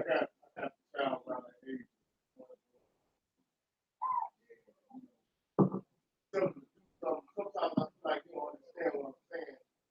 You know, look, if you go wrong, it's okay to follow. Does he understand? Okay, this is what you have to do. You're a teacher. That's your profession, teaching. You better make sure he knows. You make sure of it. If you spanking a child that doesn't know what in the hell he's getting spanked for, is a waste of time. And it can confuse him. But talk to him. He's one. Make him look at you and talk. No, yes, no, wrong, bad, stop. Make him understand it. Now, once you know he understands it, definitely a little tap on his backside or on his legs or something on his hand, it'll be like the end of the world to him. It'll be so severe, he ain't gonna know how to handle it. It will work. When they little, that's the time that you can correct the child and they can get it. But go in there and try to do that to a 15-year-old kid in your house. Try that and watch him. You say stay in the house, he kick the goddamn door open and leave out the door. All right, you got a certain amount of time that you got to be doing your parenting. A certain amount of time, and it's over quickly. You get the point? Go ahead. Ecclesiastes chapter 7, verse 23. Haste thou children. Hast thou children? Go ahead. Instruct them. Instruct them. If you got a little child, instruct them. Keep going. And bow down their neck. Hear this carefully. And bow down their neck. Go ahead. From their youth. From their youth. What does it mean to bow down their neck? Imagine this right here. Imagine your neck being up. And you want to do this. You want to bow their neck. Give me the daughter scripture too. There's one right around here.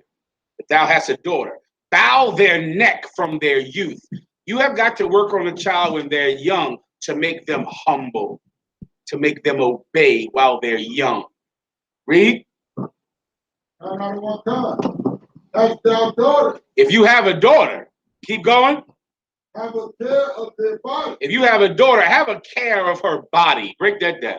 Sisters, you got to know this if you got daughters. You wish your mother knew this about you. You got a daughter, have a care for her body. You got to watch your child's body if she's a girl. A girl has to have a special care for her shame about her body. You want to do that when they're very young. Teach them shame. You got a little daughter. She might be 2 or something. She's coming out the bathroom. She don't have clothes on. Do this. Oh, I can't see that. Get your pants up. You're coming out the shower. That's private. You're naked. Put a towel on. You're naked. Why am I doing that? To make this little baby think, can't show anybody this. I'm naked. Nobody should see this. I'm naked. Then you'll have a woman who doesn't walk around with her breasts out up and down South Beach. Right. When you see women with their breasts out up and down South Beach, that's a woman whose mother was a whore and taught their daughter to be a whore. They don't care about showing their breasts to people. They don't feel that feeling of, I'm naked out here. I got my legs out and my breasts out. This is wrong. They don't feel it because no one, when they were young, had a care for their body. You understand? Keep going. And show not thyself cheerful toward them. And show, if you have a daughter, have a care for her body and show not yourself cheerful toward her. Break it down. Up front. It means, doesn't mean like parents trying to be their children's friends. Give him a hand. If you have a daughter and she is not afraid of you, then that young nigga at school is going to do what he wants with her because she's not afraid of you. A daughter has to be afraid of you because there's going to be too many influences to take her and hurt her and take what she have. A woman is like, imagine somebody walking around the city with a giant pile of gold in their hand. That's a woman. She's walking around. She could walk around like this, or she could walk around like this. Now what happens to this woman with her gold? Somebody takes it from her. You want to have a woman that has her gold and goes, if I let somebody have this gold, my daddy is going to kill both of us. I'm afraid of him. A woman has something that everybody wants on the planet. Presidents want it. Right. Kings and sultans and sheiks want it. I saw some sister brother selling flowers on the highway yesterday out here. First of all, y'all got some bad bras out here. So, I'm gonna tell you, none beautifuler than the women in the ISUPK. Give them a hand. I've been saying this for years. Sweet and the sisters in the UPK are the baddest women on the planet. Give them a hand. There ain't no badder women than women in the UPK. I saw some sisters selling flowers on the highway that was ridiculous. It was insane. We'll take this 1 second right here. It was insane. There's some bad bras out here in Florida. Now, if you have that, if that woman doesn't know that she has something that everybody wants and she has to protect it, she will lose it because someone will come take it from her. And here's the problem with a woman. Once someone takes it, then what does she have? Nothing. She becomes nothing because someone has it. And then no one ever respects her again because she's given away the thing that she had that was most valuable. And now no one ever respects her. No one ever looks at her like she's anything. Then she's a slut. Then she's trash. Then she's nothing. She has to treasure it. You get my point? So you as her father, you can't be a joke. You understand? You can't be, oh, I know. You know how they get. And what will make you a joke? Having some mother that's telling you to mind your business when she's twerking at 2 and when she's dressing like a whore at 5 or God knows what at 13, you'll have some mother that will tell you, you know, that's all right, that's adorable. You better be a man about that little girl. Everybody understands. So since you got a certain amount of time, that around 17, that's about it. They got to make their own choices about 17 years old. Now, if they live with you, you can kick them out your goddamn house, which is what I would advise you to do if you have children that are unruly. I would advise you to give them 30 days to get the hell out. That might stiffen up their resolve. For the want of a roof over their head, they might decide to be more disciplined. You understand, sis? You're not wrong to chastise. When you say chastise, what do you mean? Yeah. You mean like beating a 17-year-old kid? What do you mean? Give her a hand. That's the problem. See, I hear you. I mean, that's the, well, once again, when you start punching that 17-year-old, what's going to happen? Who knows by now? If you've been through this 1,000 times, they're going to call the cops on you. The 17-year-old is going to call it assault. And then you're going to be in jail because you are chastising your child in your mind. But the police are going to call it assault. So you get my point. You really can't punch him because you're going to jail for punching him. And then before you know it, you'll be in jail and the child will be running your house. You'll be locked up. And that badass kid will be in your house doing what they want to do in your house. It is extremely unwise to punch them because it gives them power. You're gone out the house. They're in your house. Now it's a restraining order against you. You can't come back in the house. The child is in the house letting their friends come over. You understand? You should not punch them. You should hand them a typed letter that says they got 30 days to get out of your house, whatever. What's the age of adulthood in Florida? 18? At 18, hand them the paper. Tell them to leave. Now, they have to go. Punching them puts you in jail, and they keep that. The child stays in the house. I'm just giving you wisdom, all right? Go ahead. Like, speaking on that situation, this recently, oldest daughter, she's 7 years old, put it back about boy, but Daddy, I gotta tell you something.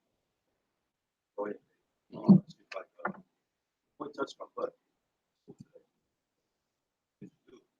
Yelled at her. Don't. Good job. Picture it. Like, he wasn't there. All right. Time that happened, tell the teacher, let the little boy know that your daddy's crazy. That's super insane. And a whole bunch of brothers. Okay. Yeah. A lot of brothers. And they're probably more crazy. Give him a hand. He's educating the little girl. He's teaching her. He's teaching her well, and he's telling her the truth. What he did, that's parenting, brother. That's how it's done. That's how it's done, and he's telling the truth. Come on. I've experienced the same with my son, 20 now. But I kicked them out at 16. But even before they're 18, they're very unruly. The only reason I managed to get them out because I gave them to his dad. But what do you do with a child where you can't? They don't have a father. They've grown, but they're 17, 16, and they're unruly. You can't wait till they're 18. Okay, this is what you have to do. For specific situations, you have to call and get counsel about it. I'm in class, so I'm giving you a very generalized understanding of what to do. but there are specific things that the UPK can tailor to your situation. All right. So if you're in this type of situation, you give us a call. We'll tell you exactly what to do, how to fix it, how to work it to protect you, to stabilize you, and to make sure that this child doesn't harm you. Because in most cases, this unruly child will harm you. Some way you'll end up in jail because you were trying to stop your child from living a horrible life. You're going to be in jail. So what you want to do is call about that. In a general sense, if they're grown, let them go be grown. In a general sense. Now, if it's not general and they're a little young, you can't do it. There are things that we can teach you how to do to help you. All right. But that you have to call about. Everybody understands? All right. Anything else? Come on. Mhm. Yes. If you have a husband in the world and I'm sorry, say that one more time. So the kids are not his children. Okay, and you're asking, does he have charge over those children? Now, where are their father, the actual father of the children? He's not around or gone or blah, blah, blah. Okay, I got you. Here's what you want to do. If you have a husband in the world, right, give me 1 Peter 3. Here's a scripture that every sister has to understand if you have a husband in the world. First of all, I have compassion for any sister that is married to a brother in the world. That's a very rough situation to be in. You got it up front, right here, bro. If your husband is in the world, in essence, you have a Lord over you that you can't obey in everything, and that's rough. It's a hard situation to be in. There's a line you have to walk because he's your Lord. You have to obey any lawful thing he tells you to do. But at the same time, you know that you do know more than him. And he does not understand much, and you cannot disobey God for him. So it's a rough situation, which once again, if you're an unmarried woman, I would advise you to marry a brother that's in the truth. Because not doing it, it creates a problem far worse than anyone you can imagine happening when you're married to someone in the school, all right? So let me this is the precept for women married to brothers in the world. 1 Peter 3:1. Let me hear it. Let the sister catch up with you, all right? You have it? You got it, brother. Go ahead. Proverbs chapter 3, verse 1. Mm-hmm. My son, forget not my love. That ain't it. 1 Peter. No problem. Go ahead. Let brother read it right here. 1 Peter chapter 3, verse 1. Likewise, ye wives, be in subjection to your own husbands. You get that. You wives, be in subjection to your own husbands. Be subject to them. Be ruled by your own husbands. Keep going. That if any... Now hear this carefully. This is why you have to be in subjection to your own husband. Keep reading. That if any obey not the word... Again? If any obey not the word... Again. If any obey not the word... If any of your husbands don't obey the word, meaning they're not in the truth, your husband. They don't obey the word. Keep going. They also may without the word be won. Stop. You have a husband that doesn't believe in the Bible, right? He doesn't believe in the truth. He can be won without the Bible. You understand? You can win him with no Bible. With no Bible, you can get your husband to obey the Bible. And that has to be the goal of every woman who has a husband in the world. Your goal has to be to get him in the truth. Now, how do you get him in the truth? Not by sitting there in the house saying, Jeremiah 14:2, read. Don't give your husband the Bible. Don't try to teach him if he's in the world. Don't do that. Win him without the Bible. In the back.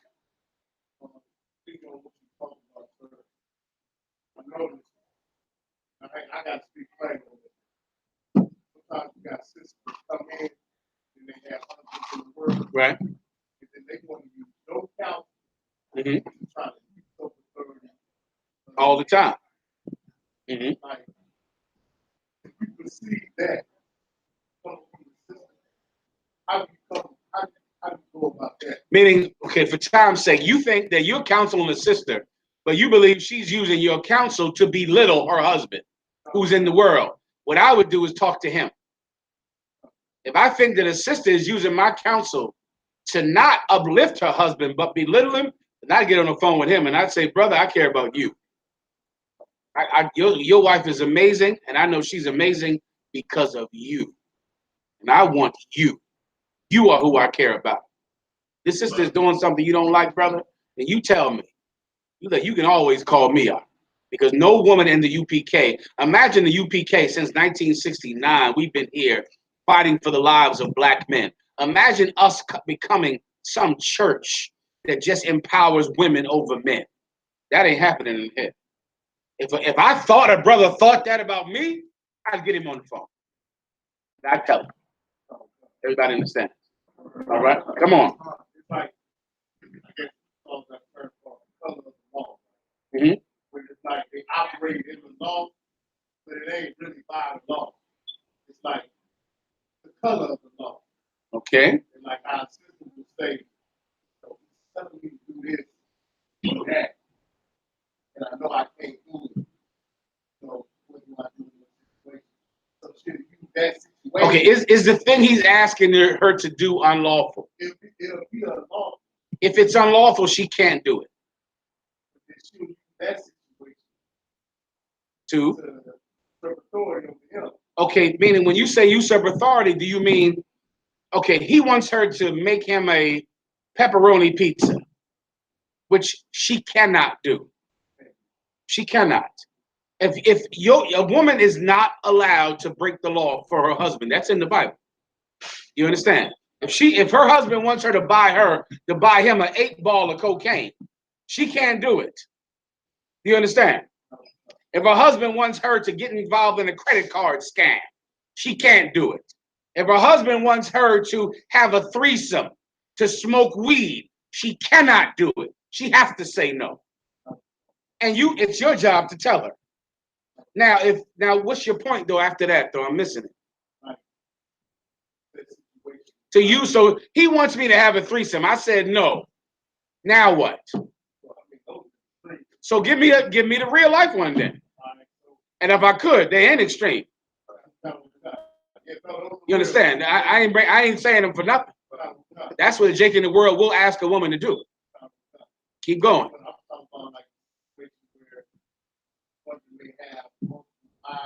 Uh-huh. Where's the unlawful thing? Give me the thing that's unlawful.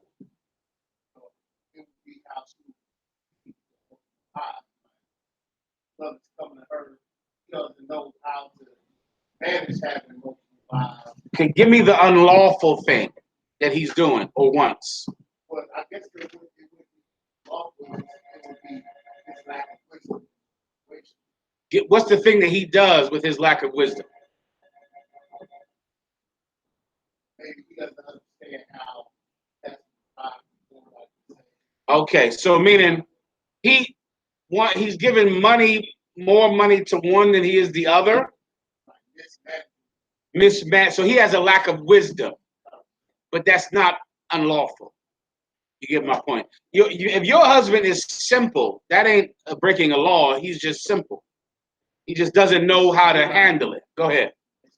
And she's realizing he's simple. Now, here's the thing. There are a lot of cases when she's right.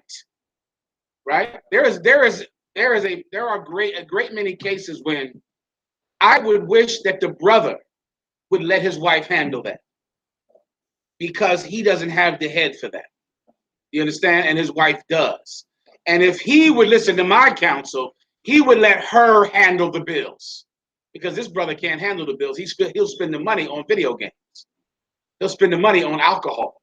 He'll spend the money on whores in the street and nightclub and what's that thing in a nightclub when you sit up in the little room with the bottles? Yeah. VIP. He'll spend the money on that. When this wife will make sure the rent gets paid. She'll make sure of it. If he would listen to me, he would not involve himself in the money. He let her handle it. He's simple. He's stupid. And his wife has a better sense of paying bills than he does. Now, if she's married to him In most cases, she's going to have to know he's simple and find a way to help him against his will. You understand? Precept. This might sum the whole thing up. Where am I about to go here? You should read my mind by now if you're an officer. Let's see if you can. Go. Help me. No. Come on. In the back. That's where we're at right now. I mean, that's not where we are, Salakia. That's a different topic. Okay, it's different than her topic. Her topic is slightly different, but it might not be. I need to go to Abigail in the Bible, married to Nabal. This is the last one. Let me know when I got to go up, all right? Okay, solid. Give me Abigail in the Bible, all right? Abigail in the New Testament, married to Nabal. Here's the exact situation. Abigail was a sister who was in the truth, married to a wicked man in the world. He was so wicked, history calls him Nabal, which means close to Baal. He was wicked, all right? And she was righteous. And I'm going to show you how she lived her life and what happened to her. Everybody understand? Start at when David wanted his men to, when David sent men to Nabal to get food and help from Nabal. Start me there, all right? Listen to this very carefully, especially if you're a woman and you're in this situation. This is how you have to be, all right? Brothers, if you're a counselor, this is how a sister might have to be sometime, all right? Read, nice and loud. 1 Samuel chapter 25, verse 3. Now the name of the man was Nabal, and the name of his wife Abigail. Abigail, or in Hebrew, Abigail, right? Abigail is, I believe, it's Abigail in Hebrew. I think it's daughter or something of the Most High, something. Father is in the front of it. I remember that as much. Go ahead. Oh God. And she was a woman of good understanding. She was what? A woman of good understanding. Listen, not every time. I know you're used to the man being in the truth, but sometimes the woman is in the truth. Sometimes she's a woman of good understanding. Keep going. And of a beautiful countenance. She had a beautiful spirit. Good understanding, wise, sharp sister, virtuous woman, and had a beautiful spirit. Keep going. Oh God. But the man was churlish. But the man, who knows what the word churlish means? Who knows? Cruel. Her husband was cruel, right? A lot of times you're in the truth. You're having sex with every goddamn body. The Lord might bring you in the truth right when you done had sex with some wicked cat. Gave him some this time. And he's wicked. But you found the truth at the same time. But at the same time, you had sex with this wicked guy a year ago, and you're still with him. And you'll come in the truth, and we'll tell you you have to stay with him. All right? That was Abigail. She had a good spirit, good mind. Her husband was cruel. Keep going. And evil in his doing. And he was evil in his doings. You understand, warrior? He was evil in his doings. Keep going. And he was of the house of Caleb. He was of the house of Caleb, meaning he was a Judite. And he was from a prominent family in Judah. Caleb's family was a prominent family among the tribe of Judah. Keep going. Verse 4. And David heard in the wilderness that Nabal did shear his sheep. Let me skip you down, right? I'm gonna talk. You skip down to when I stop talking, all right? David had 600 men, and he was out in the wilderness with them. Nabal sent his sheep herders with his sheep out in the wilderness where David's men were. Now imagine having 300 to 3,000 sheep. People would come and try to steal your sheep, right? You're out in the woods. David had his men protect Nabal's sheep out in the woods. They protected them. So no one stole not one of Nabal's sheep.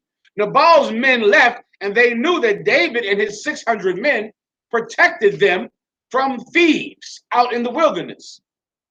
When Nabal's men went back to Nabal, they told Nabal, listen, man, we were out there in the woods. People were trying to rob these sheep from us. David looked out for us. He got 600 killers with him, and they watched over us. and made sure that no one stole thy flock. David then, I'm fine now. David then was going through a hungry time with him and his men. And he sent men to Nabal saying, listen, I watched out for your men when they were with me. Now I would like you to give me some food, some fruit, some wine to help me feed my men who watched your men and made sure no one killed them and took their sheep. Now skip me right to Nabal's answer. Verse 10, and Nabal answered David's servant and said, who is David? Nabal said, who the hell is David? Nabal didn't respect David, even though David protected him and protected his flocks. Keep going. And who is the son of Jesse? And who is the son of Jesse? Jesse was David's father. Keep going. There be many servants nowadays that break away every man from his master.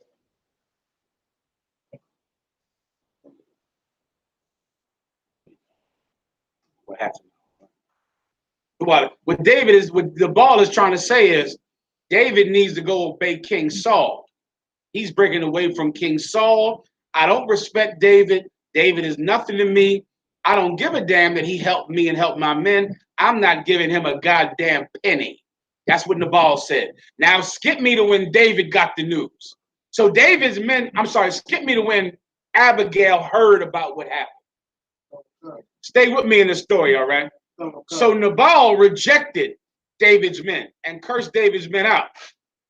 What was obviously going to happen next, sisters? Say it again. Give her a hand. Listen, she knows David, and she knows the minute that David hears about this insult, she knows David doesn't suffer insults. You understand? She knows that when David goes back and tells his men what happened, David is coming to that city to kill everybody. She knows that's what's going to happen because she knows her husband is stupid. And he does stupid things, and he does not have understanding, and he's cruel. She heard about what happened before David's men left. She heard about it, and she scrambled to save the life of her husband because her husband was an idiot. And if your husband is an idiot and you are smart, see, in America, here's the problem. You think, well, my husband is an idiot, I'm smart. So that means belittle my husband, hurt my husband. Here's what's true. If you are the smart one, then it's your job to save your husband's life. Since you're so smart, you save his life. You make sure that the bills get paid because he will blow it on video games and VIPs and alcohol and weed. So you make sure the bills get paid. You make sure the kids are all right because your husband is so stupid according to you. So then you make sure that nothing in his life fails since you were the one blessed with all the smarts and all the brains. That's what Abigail did. She heard that David was going to find this out, and she ran to give David's men the food that her husband refused to give. Why? To save his life. Are you with me? Okay. Read. See me one more time. Go ahead. Sorry, so you want to start right with. Give me with her. You have her speaking somewhere in there? I'm starting at 14. Go ahead. Let's say what they told Abigail. They told Abigail. I'll take that. Go ahead. But one of the young men told Abigail, Nabal's wife, saying, behold, David sent messengers out of the wilderness to salute our master, and he railed on them. He did what? He railed on them. He railed on them. Go ahead. But the men were very good unto us, and we were not hurt. They're saying David's men were kind to us, man. But yet Nabal railed on them. Go ahead. Neither missed we anything, as long as we were conversing with them when we were in the field. Keep going. God will come, verse 16. They were a wall unto us. 17, go. God will come, verse 17. Now therefore know and consider that So like, and consider what thou wilt do, for evil is determined against our master. They knew, the men knew that once David finds out about this, he is going to kill everybody. He's going to be so insulted that he's going to kill all of us. Because everybody knew by then David had a reputation for building the kingdom the old-fashioned way. Everybody understand? Keep going. And against all his household, for he is such a son of Belial. Yeah, that he is such a son of Baal. That's why history calls him Nabal, because he's such a son of Baal. Keep going, which is a false god and a wicked god, the same God that the Christians follow today. Go ahead. That a man cannot speak to him. You couldn't even talk to Nabal. He wouldn't hear reason. You couldn't talk to him. He wouldn't listen to anybody. He was an idiot. Keep going. Then Abigail made haste. She did what? She made haste. She did what? Made haste. If you married to a brother in the world, you better make haste. You better hurry up. She made haste. Go ahead. And took 200 loaves and 2 bottles of wine. Here's a woman that loves her husband. He loves her wicked husband. If you married to a wicked man, you better love that wicked man. You did give him your vagina. You don't have anything more precious than that. So you might as well go ahead and love the brother. You might as well find a way to save his stupid life. That's what she did. She went and made haste, ran. Got what? And took 200 loaves and 2 bottles of wine and 5 sheep ready dressed and 5 measures of parched corn and 100 clusters of raisins and 200 cakes of figs and laid them on asses. Did she ask her husband's permission? Brother in the back. Did she ask his permission? No. He's stupid. She didn't ask his permission. She's so smart. She's saving his life. She's doing it. So if the woman is in the truth, then the burden is on her. Her husband is in the world. What does he know? Getting high. He doesn't know any goddamn thing.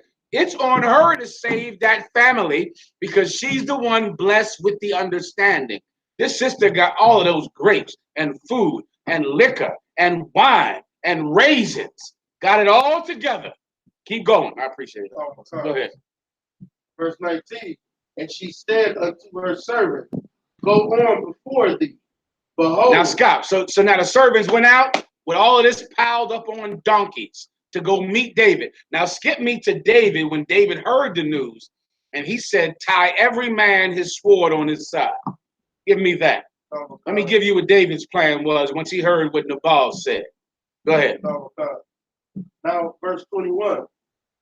Now David has said, surely in vain have I kept all that this fellow hath in the wilderness. David said, I took care of this cat and all of his herd. I looked out for him. Go ahead. So that nothing was missed of all that pertained to him. I made sure nobody robbed him. Go ahead. And he have requited me requited me evil for good. I was kind to this man and he did evil to me. Keep going. For good. So and more also do God unto the enemies of David. So let God do to the enemies of David, meaning he did evil to me. Now let God do it to my enemies. Keep going. If I leave of all that pertain to him. Meaning let God do the same thing to my enemies. If I what?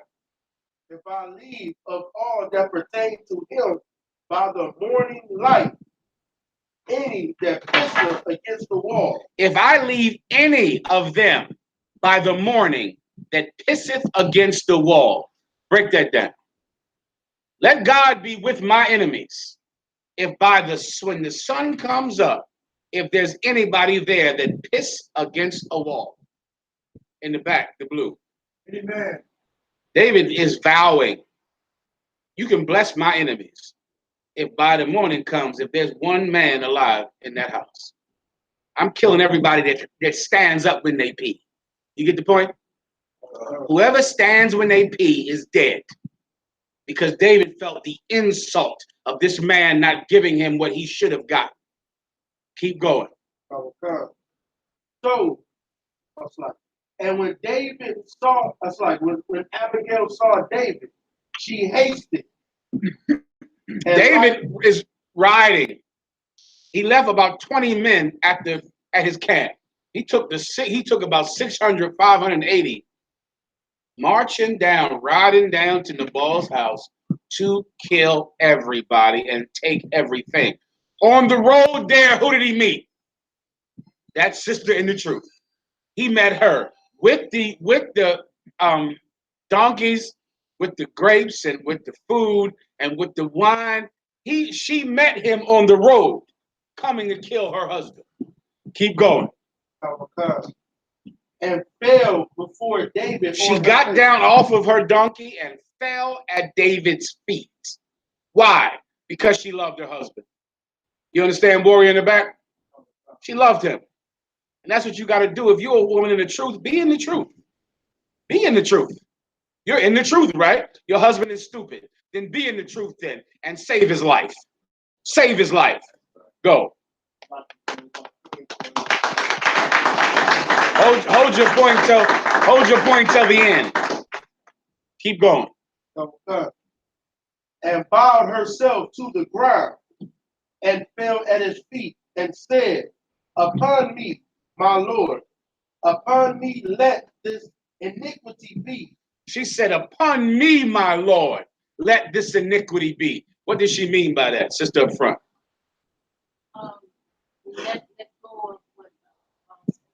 Upon me, let this iniquity be. Put the burden on me. Blame me for what my husband did. She loves him. He's in the world. She's saying, blame me for what he did. So many women like to think that if your husband does something wrong, that allows you to leave any burden you have to do what's right. And it does not. Your husband is wrong, then he's wrong. But your burden is in no way lighter to do what's right. In most cases, your burden is heavier to do what's right. She said, let this iniquity be on me. Meaning, if you're mad at somebody, be mad at me.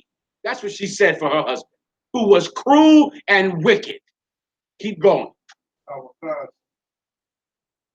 And let thine handmaid, I pray thee, speak in thine audience, and hear the words of thine handmaid. Go ahead. Let not my Lord, I pray thee, regard this man of Belial, even Nabal, for as his name is, so is he. That's what she said about her husband. My Lord, don't listen to Nabal, because as his name is, so is he. My husband is stupid and wicked. Don't listen to him. Cannot hear him. I know he said a lot of evil things, but you got to ignore that. Put the blame on me. I'm the one with understanding. Here's your food right here. Here's what you wanted right here. I got it behind me. Blame me. Keep going. Nabal is his name, and folly is with him.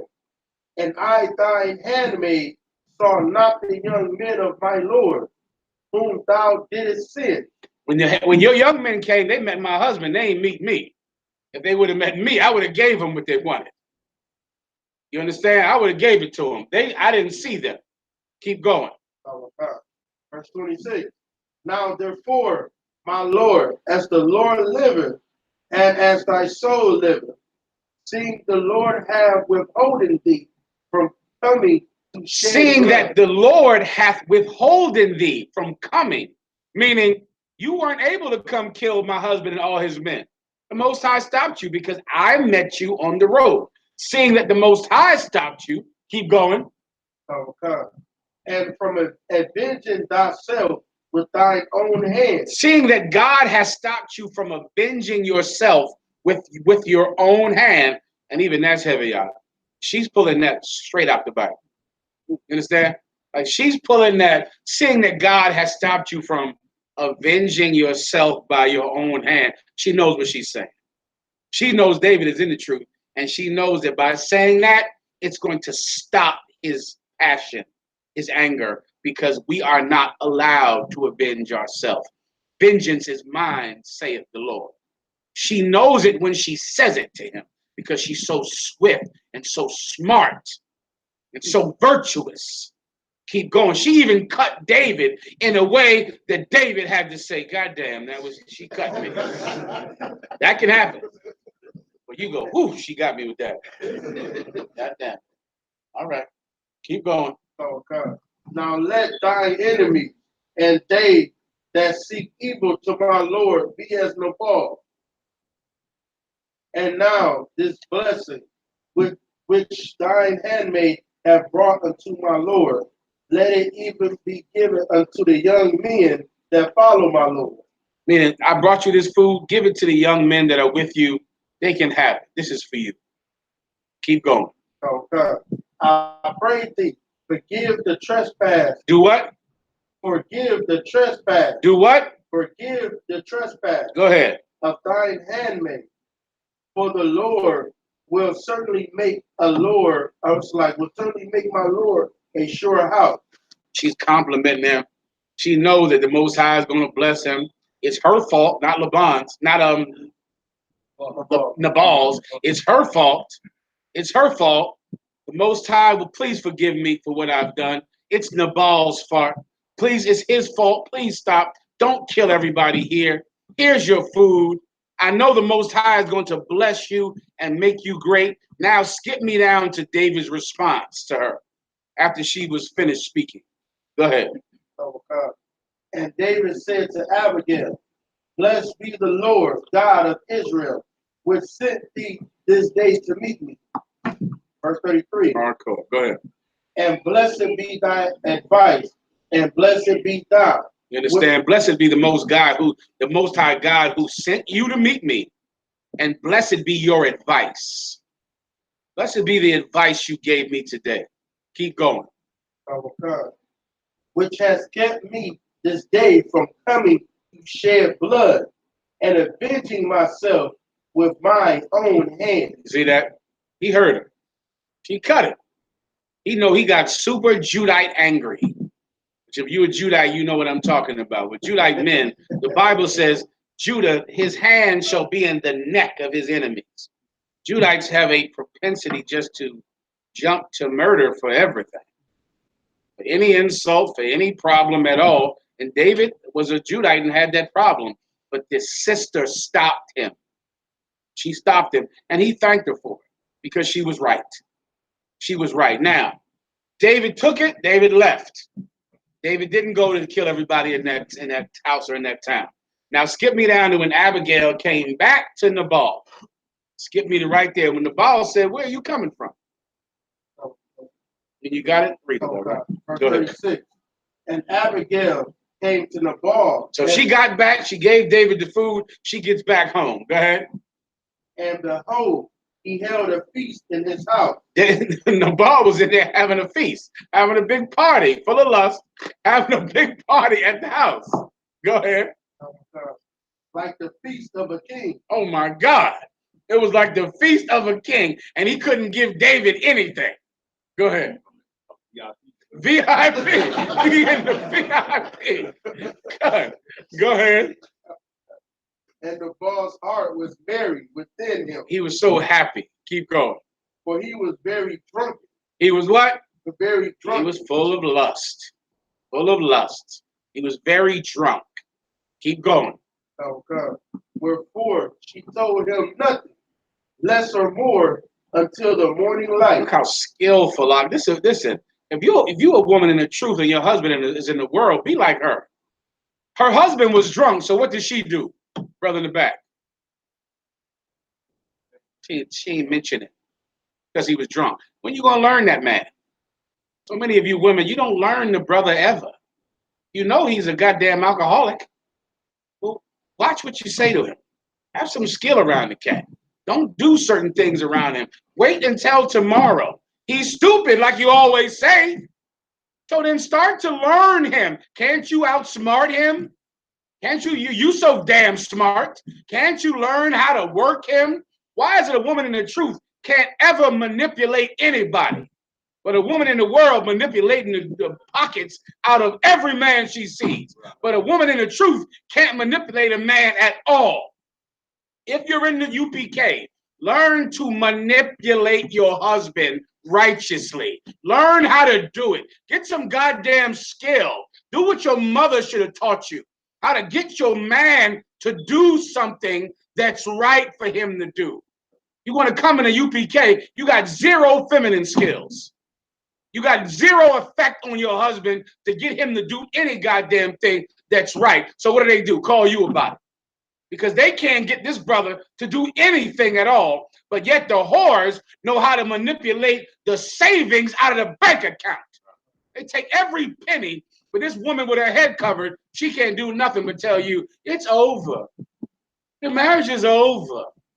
Learn how to be a woman.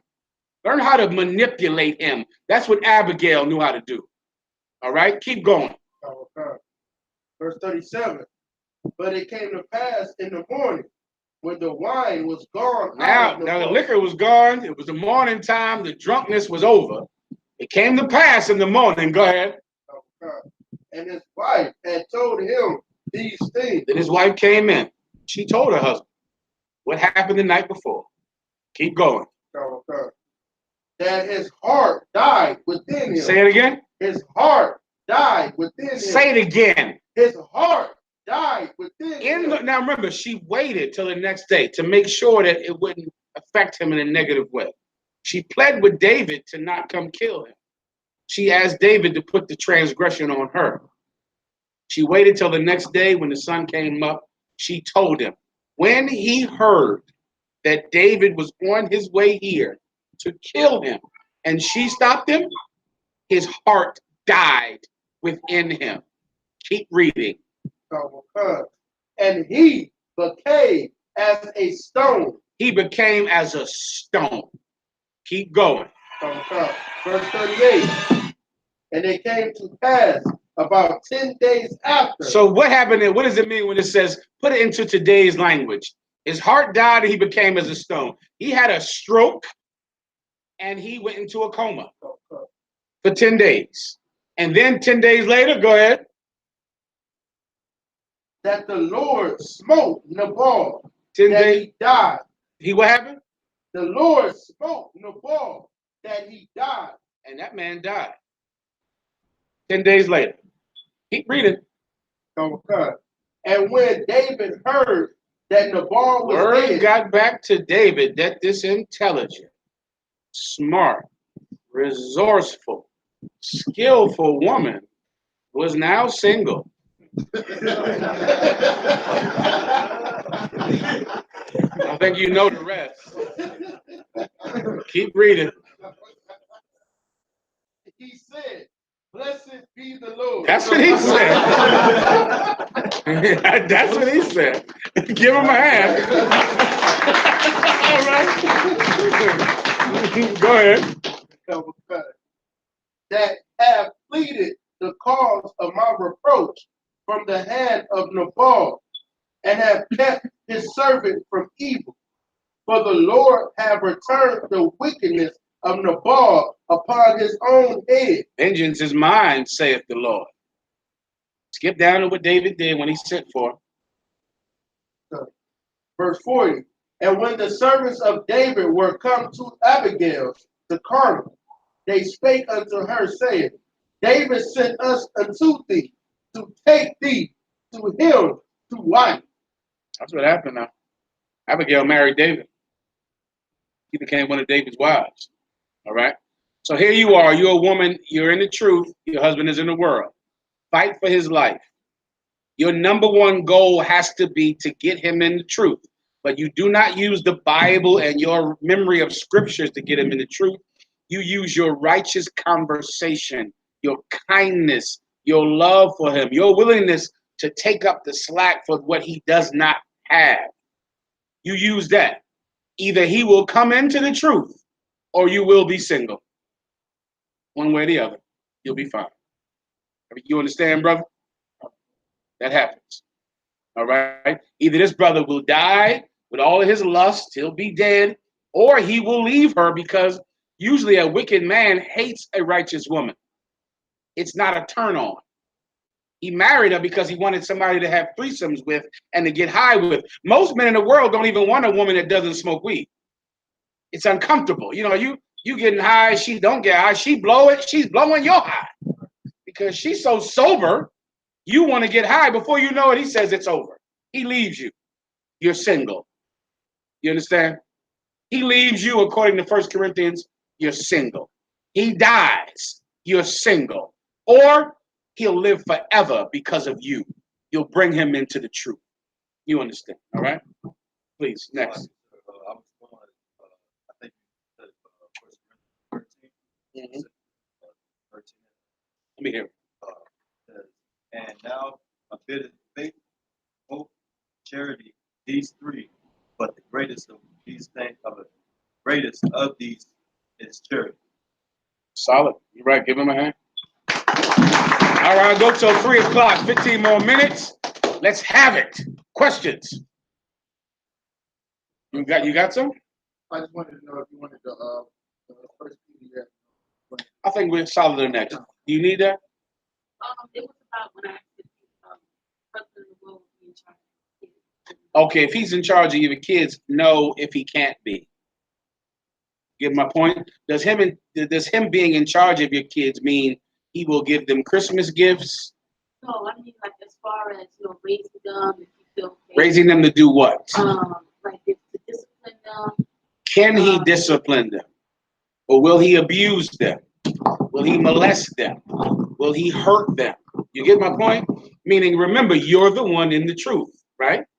So then you're going to have to look at it, because will a brother in the world molest your kids? You goddamn right he will. I shouldn't have to tell you that. Will he abuse them? Will he hurt them? Yes, he will. So you're going to have to be the one in the truth that says that discipline is right. That discipline is wrong. The way he's touching her is wrong. The way he's doing that is wrong. Now, if you don't know, you get counsel from the school, and we'll tell you whether or not it's right. You want to empower him to come into the truth. So you don't want to belittle him ever. But does that mean you can trust a man in the world with your children? That's what your mother thought. Get my point? Mama thought that. You know she was wrong. I got to break that down, or am I losing y'all out here? Y'all babies, y'all mothers had nothing but good boyfriends. Is that the case? And I assume that some of your mama's boyfriends were less than reputable men. And I assume that or not? All right. So then because of that, you can't trust every man to raise your children if he's in the world. Go ahead.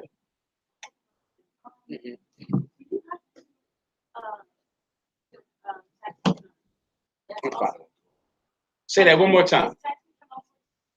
Yes, everything. If you grow tomatoes in your backyard, I want 1/10 of it. You get the point? Whatever you got, 10%.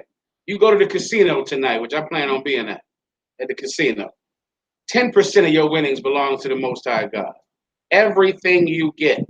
If it rains on your head, scoop out a tenth of that rain and send it in here. Everything you have, 10% of everything. What city are you in? Miami. I would hope that you would know by now that you got to pay 10% of tax return. Is that not the case, y'all? I pray so. 10% of everything you make at all. I want 10% of your dreams, of your smiles, of your happy thoughts. Am I making it clear? All right, where are we at now? Any other questions? Sis, please. So say for instance, you have someone else's kids, they're always deciding, but they actually work all the. And they're 17? No, they're not 17. Mm-hmm. They're not 17.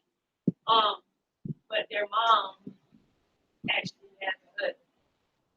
Okay, give it to me. Give it to me one more time. Say it again. Okay, so say you have someone else's kids. You got some. These are not your children. You're a woman.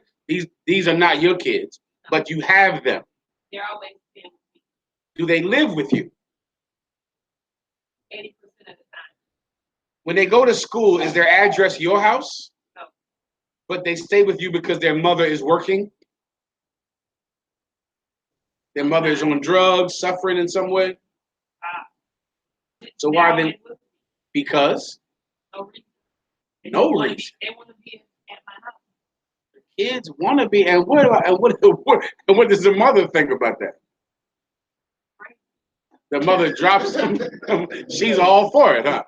She drops them off to your house. They're young kids. What age?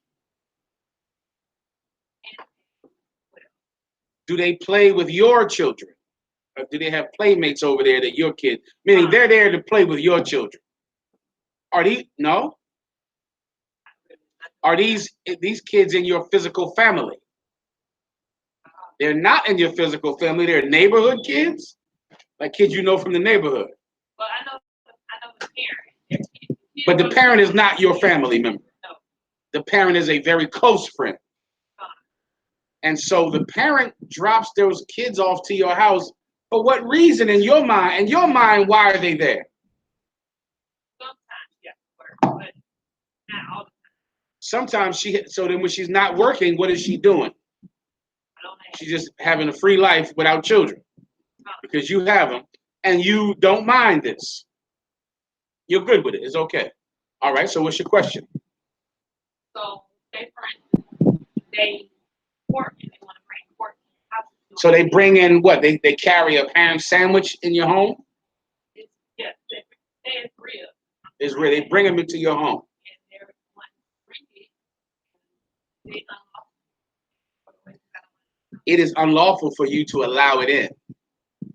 If you allow that pork into your home, you are compromising God. You cannot allow that pork into your home. You don't have a choice. You understand? If you let it come in, you're a sinner. If you let it come into your door, you can't do that. You have to tell these children, you cannot, if you want to come over here, I don't mind you coming over, but you cannot bring pork into this house. You don't have a choice. That is what you have to do. Is that your question? Solid. Anything else? Right here.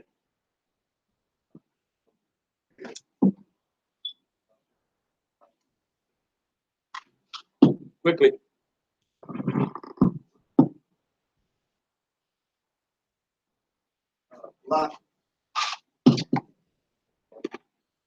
Nice and loud. Colossians chapter 2, verse 18. Let no man beguile you of your reward in a voluntary humility and worship in vain. Contributing to those things. Yeah, I'll break this down for you, all right? Give me one verse above it. Colossians chapter 2, verse 17. Which are a shadow of things to come, but the body is of Christ. Keep going. Let no man beguile you of your reward in a voluntary humility. This is a very important precept. How can I describe this? How can I describe what demon this is? The demon of fellowship. This scripture is used to combat that demon. And that fellowship demon is a demon. It's wicked. Let no man do what? What does it mean to beguile?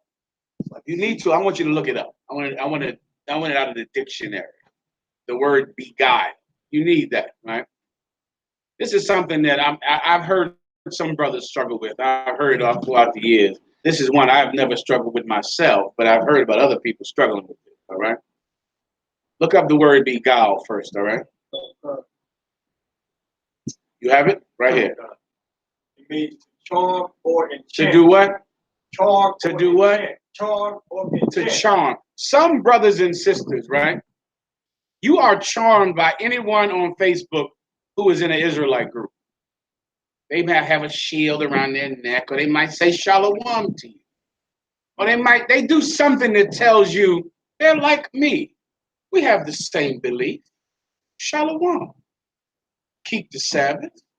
And remember, human nature wants to connect to people.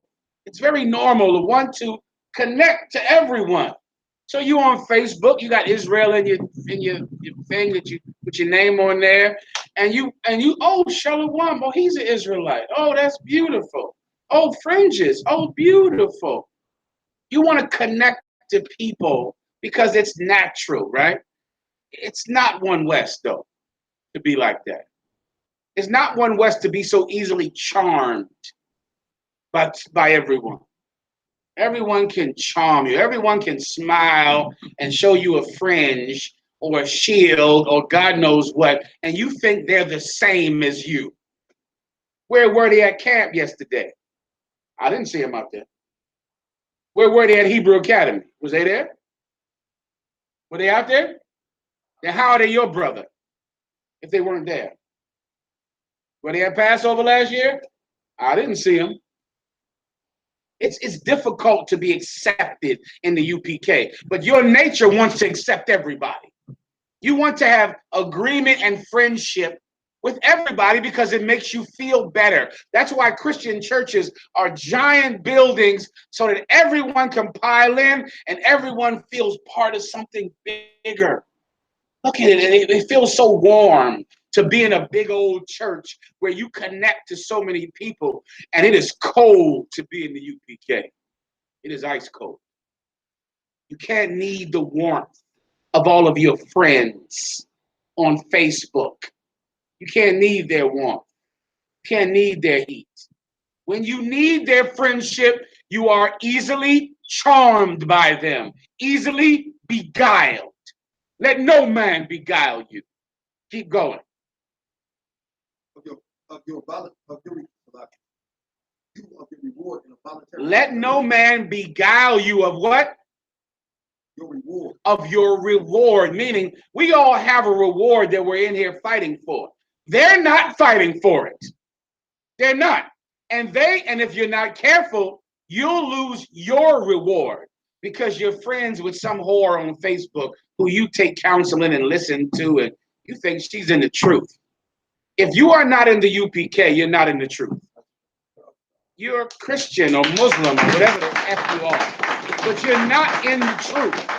The only people that are in the truth on the planet are in the Israelite School of Universal Practical Knowledge. Has it ever been any different in history? Who were the people in the truth 2,000 years ago? 12 people. You understand?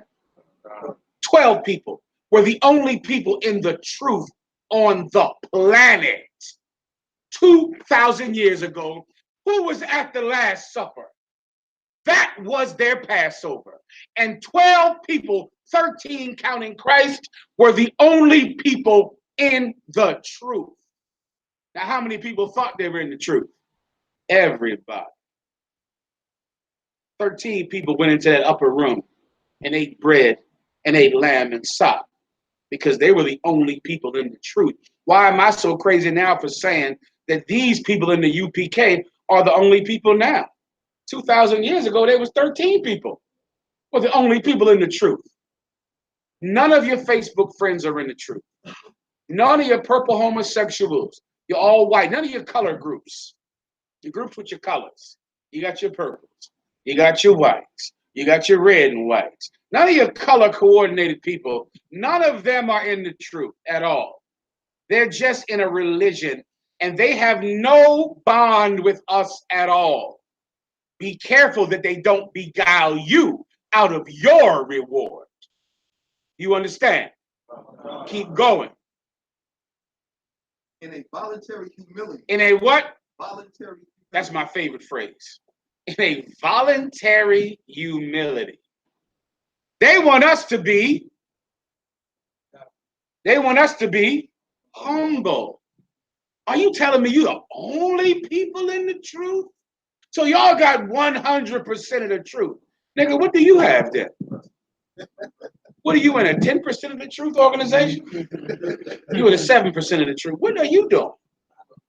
You telling me you in some group where you only got a little bit of the truth? What the hell are you going there for?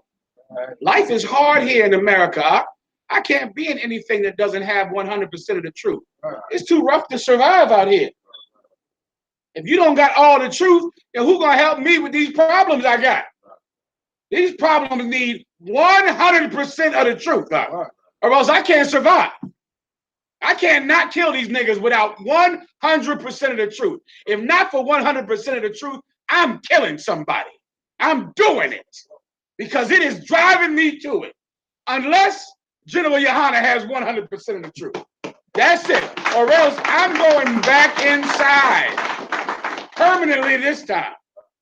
But because General Yohana has the answer for everything, I don't go to jail anymore because he got all the answers for every topic, for every question, for every dilemma, every scripture, every precept, Genesis to Revelations, the whole thing. Now, what do you want me to be humble? Nigga, you be humble. You got a reason to be humble. I got no reason to be humble. I got a reason to be Lord over you forever. I got to be humble to you for what? For what? You humble yourself to me. I've earned it. You be humble. They want humility out of us, which is really not humility, y'all. They want you to give up your pursuit for perfection, for the allowance to be with them, for you being able to be their friend. So now I'm not the best. I'm not the only one. I'm not the only person striving for perfection because I get to be friends with you. No, I got no reason for I got no reason to be humble. None at all. I have every reason to be Lord over everyone in my sight. If you wearing purple and red and white, you got a reason to be humble. You should stay humble. You're gay. A gay man should be humble. He's gay. He should be like, damn, I'm gay. I mean, I shouldn't be all vaunting myself. I'm a homosexual man. He should be humble. What in the hell do you have to be humble about? Living the life you live. What are you humbling yourself under somebody? Well, everybody understands that. Voluntary humility. Voluntary. Meaning, what does voluntary mean? I just summed it up for you, but if you need me to, do it again. What does it mean to be voluntary humility? What does that mean? I'm not really under you. I'm above you, but I am making myself under you. I'm making myself equal to this fake Israelite nonsense. I'm making us fellowship brothers and Facebook friends when really I rule over you in every way. And you live and eat at my pleasure and at my mercy. But I give it up for you so you and I can be Facebook friends and we can all we coexist here on the internet. Keep going. And worshiping of angels. And worshiping of angels. Why? Because at that time, that was a heresy that was coming up during the time of Paul, where fake Israelites were worshiping angels. Fake Israelites were forbidding to marry. Fake Israelites were saying you couldn't eat meat that was made to be accepted by God, and you had to be a vegetarian. So Paul had to combat all of these heresies because his men were doing what with the people who believed in these things? What were his men doing? I just gave it to you. You should have it. They were humbling themselves to the forcible vegetarians and the worshipers of angels and the people forbidding to marry. Shalom. They were doing that back then. And so Paul had to toughen their spines up. No one in any Israelite group has any reason to speak in your presence of. If you're in a room, you're the authority of that room. You're in charge. If you're a trooper, you're in charge. You're in charge. You know the most. You're the most educated in the room. You're the most loyal, the most courageous in the room. If you're a trooper in the UPK, you're better than everyone else. And don't give that up for anything. Everybody understands. With that, who's on guard? What's your name? Kazak what? Kazak Damar. With that, pass the class over to Kazak Damar.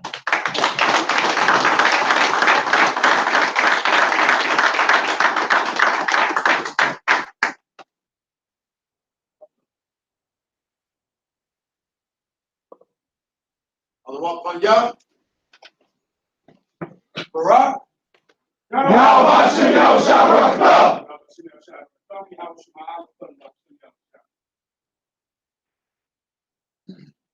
All right. This is the Israelite school Universal and Practical Knowledge. We started out at 1 West 125th Street, Harlem, New York. Back in 1969, we under Commanding General Yohana. Rule for new business security announcements.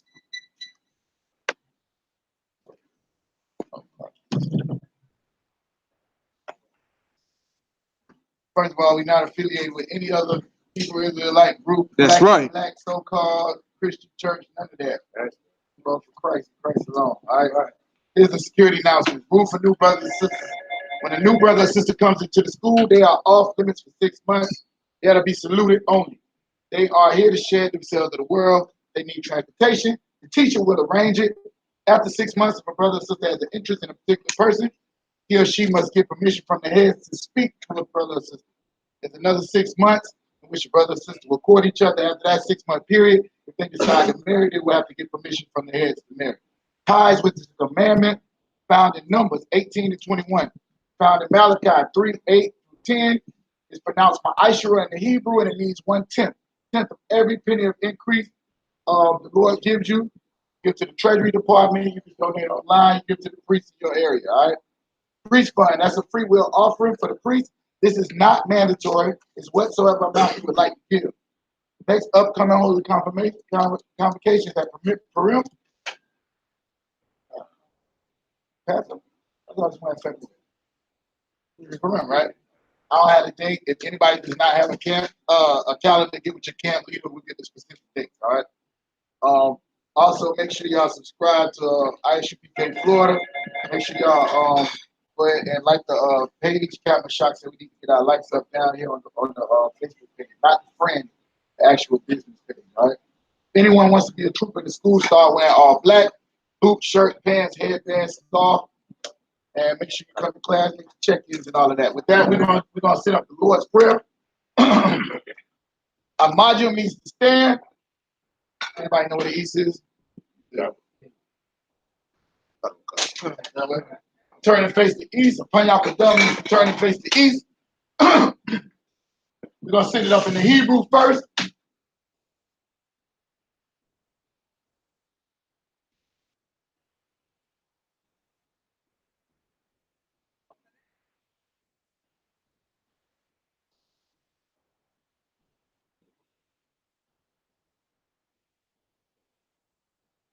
All right, if anybody want to come out and speak to the general, you can go ahead and do that.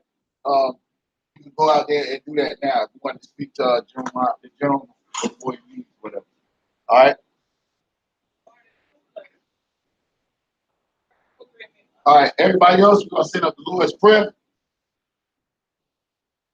We're gonna do it first in the Hebrew, and then we're gonna do it in the English. All right. Repeat after me. Abanaw, Shabbat Shemayim, Kodash, Haya, Shamka, Yahweh, Malakwaka, Taba'ah, Ratazaka, Haya, Aisha, Baratiza, Kawa, Haya, Bashemayim, Nathanaw, Lakam, Kal, Yawam, Wasalak now, Kabawaf now, Kasalak now, Kabawaf now, Wala'ah, Kabayai now, Panasai one. God, Hawashai now, Mayan, Rai, Kaya, Laka, Amalakwa, Waha'ala, Wahatapara, the I will love you, Aman. And what we said in English was, Our Father, which art in heaven, hallowed be thy name. Thy kingdom come, thy will be done in earth as it is in heaven. Give us this day our daily bread. Forgive us for our debts as we forgive our debtors. And lead us not into temptation, but deliver us from evil. For thine is the kingdom and the power and the glory forever. So be it. Yadi Matah means hands down. Sorry, term. I think all the captains, any 5,000 in here. All right, we're just gonna go and salute out. Men of Israel, Amayim, Shabbat, Amayim, Barak. Yahweh Hashem Yahweh Shabrakathum. Yahweh Hashem Yahweh Shabrakathum. Yadi Matah. What we said in the Hebrew, what we said was, Yahweh, in the name of Yahweh shall bless you, all right? We're going to give one courtesy salute to the sisters. Men of Israel, Ahmadiyam Shabbat, Ahmadiyam Barak. Yahweh Shema Allah Hashem Yahushua. Yahweh Matah, class dismissed.